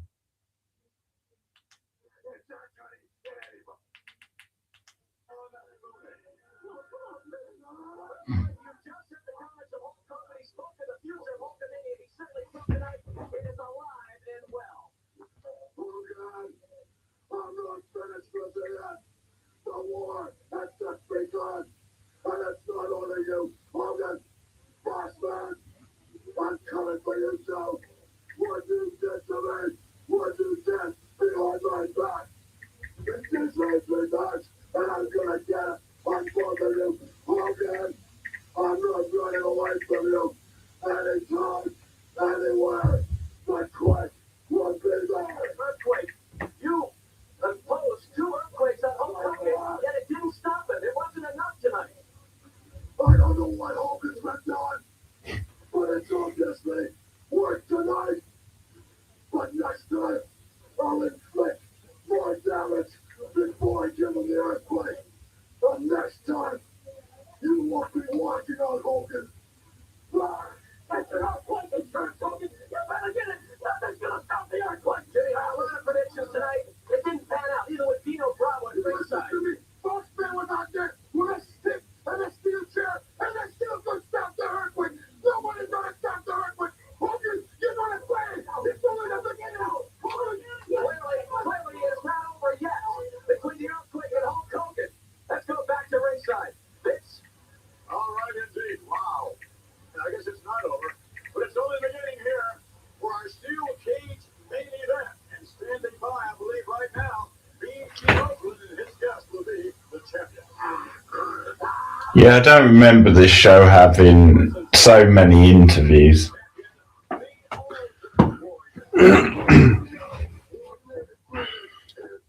It's really starting to take the piss.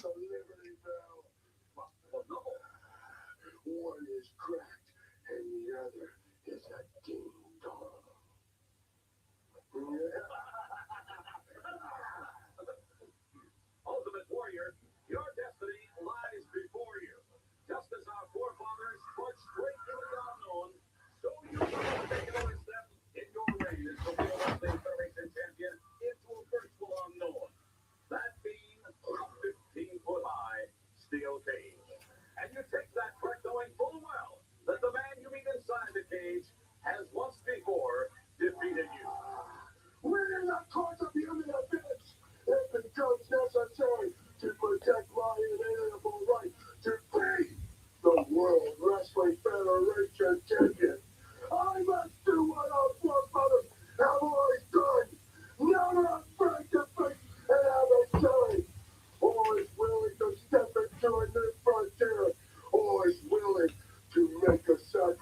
Well, there's only 15 minutes left. They're not giving that long for this main event, are they?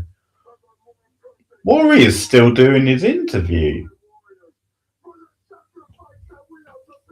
Jesus. Hogan stealing the spotlight.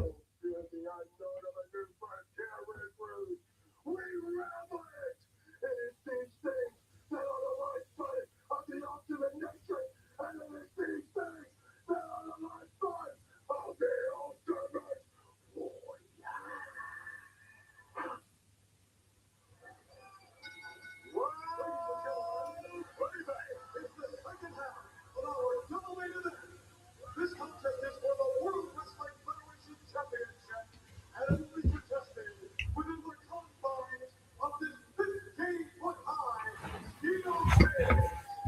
The rules are simple. Victory will be attained by the individual who can hit his opponent or exit the cage through the door or over the top and onto the floor.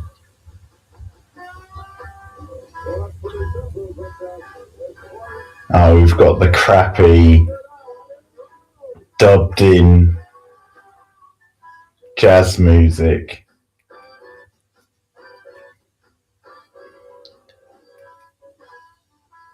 You can tell it's not the actual music on the night.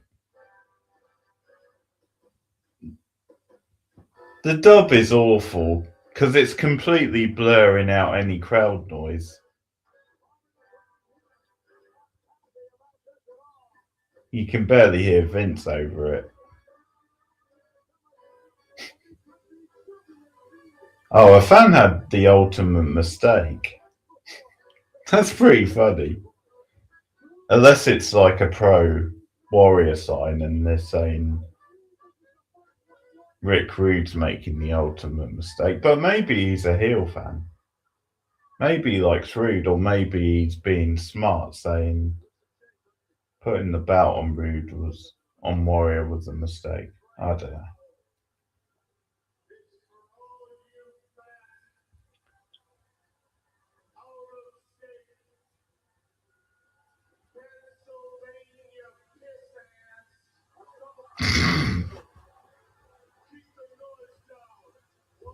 Take my robe off.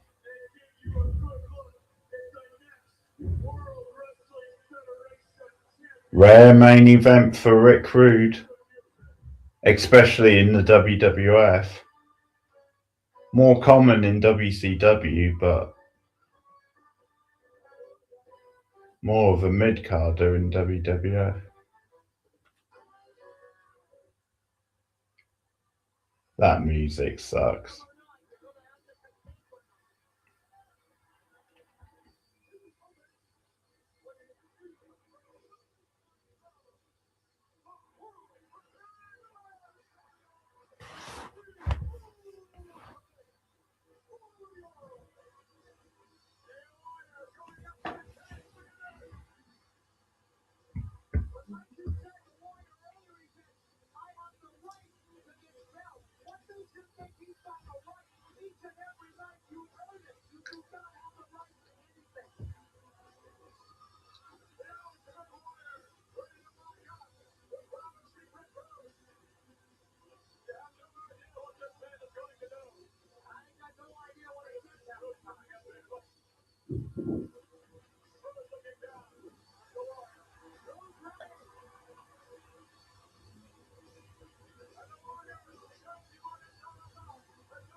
Good old steel cage match.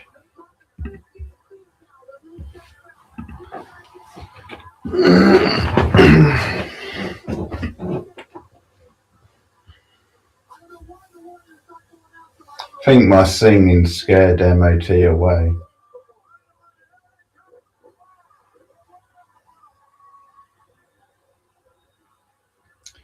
This match is pretty solid from memory, but definitely not as good as their match from '89 SummerSlam.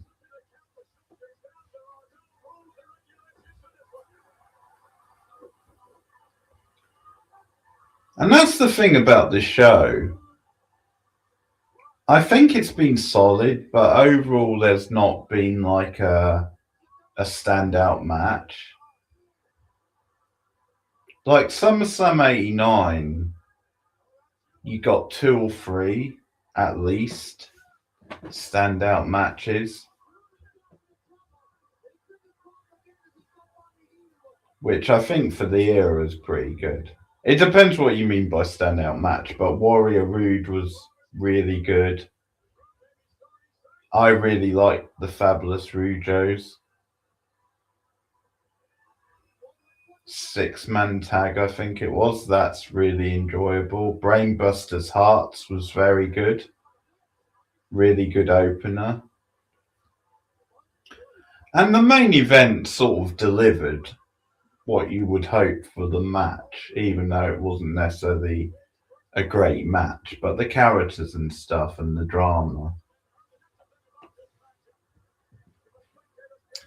So I think that's part of the difference. Like, I think I would say I prefer '89 to this, because there's a bit more variety in '89. Oh, Root already busted open. That was fast.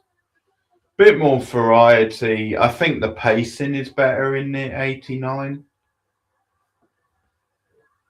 And there's at least 2 or 3 standout matches.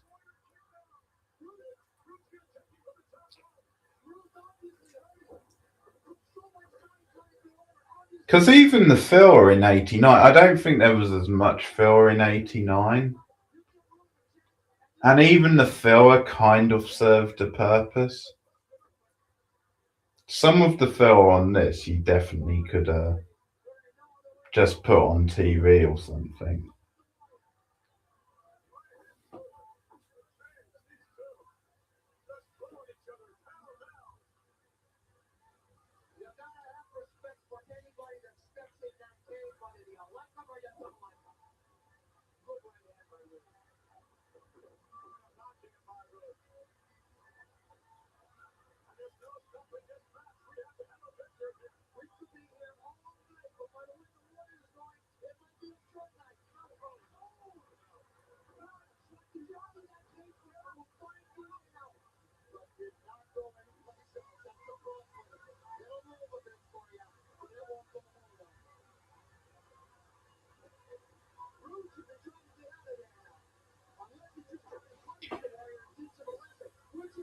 I guess it makes sense for this kind of match to be reasonably short, because the idea is you got 2 heavy hitters in there, and it being a cage match, maybe it's going to take its toll a little bit more on them. So you're not necessarily going to have like the same sort of stamina. But given it's the last match and they're trying to get Warrior over as a champion, definitely could have been a bit longer.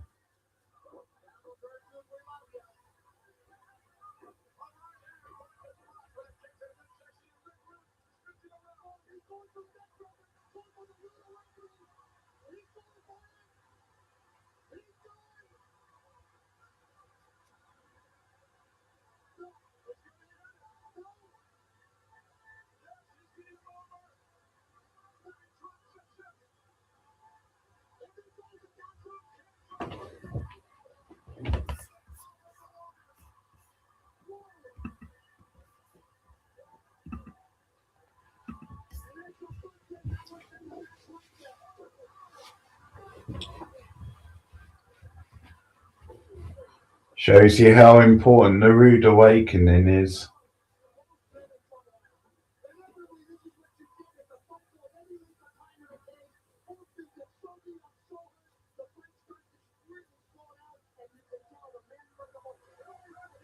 Oh, there it is, though.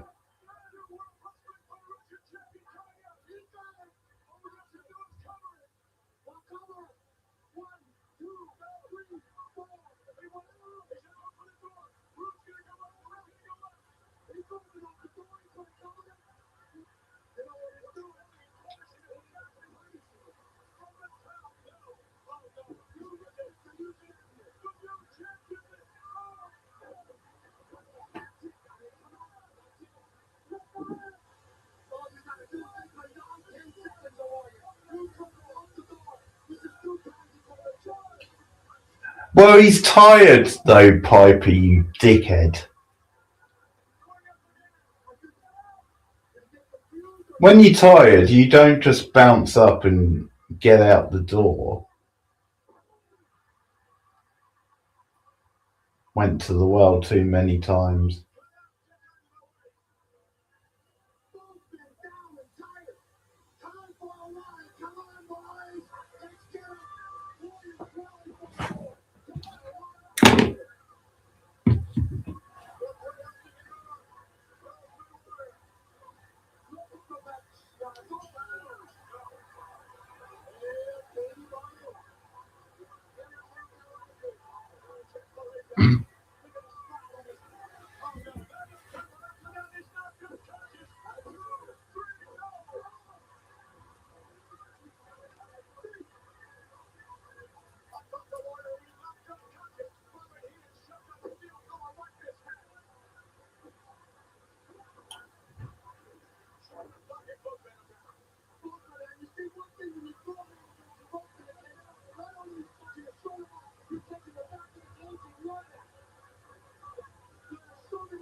This is so weird. It's less than 2 minutes before the end of the show and he hasn't won the match. He's about to win the match, I'm guessing, but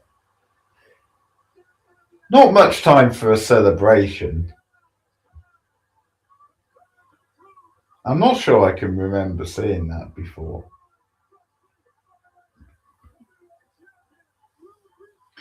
He'll get to the floor and it'll be pretty much time to end the show.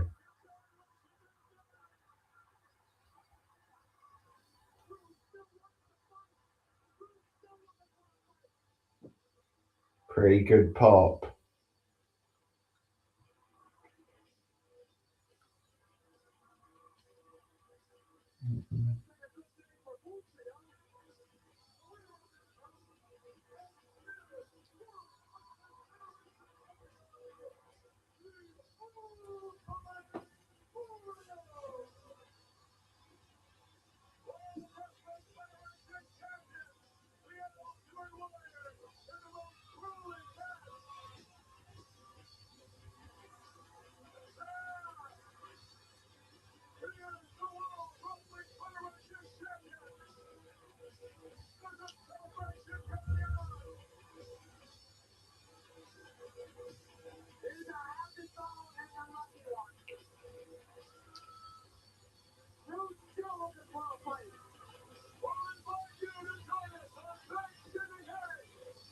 I think this is Rude's last pay-per-view. for WWF. I might be wrong. I'm not sure if he might have been at Survivor Series actually.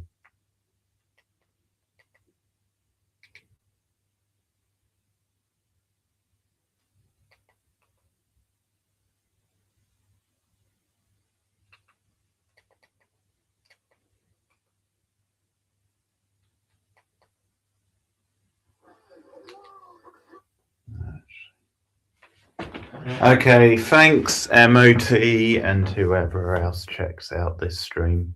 More of this stuff soon. Have a good one, guys. See you later.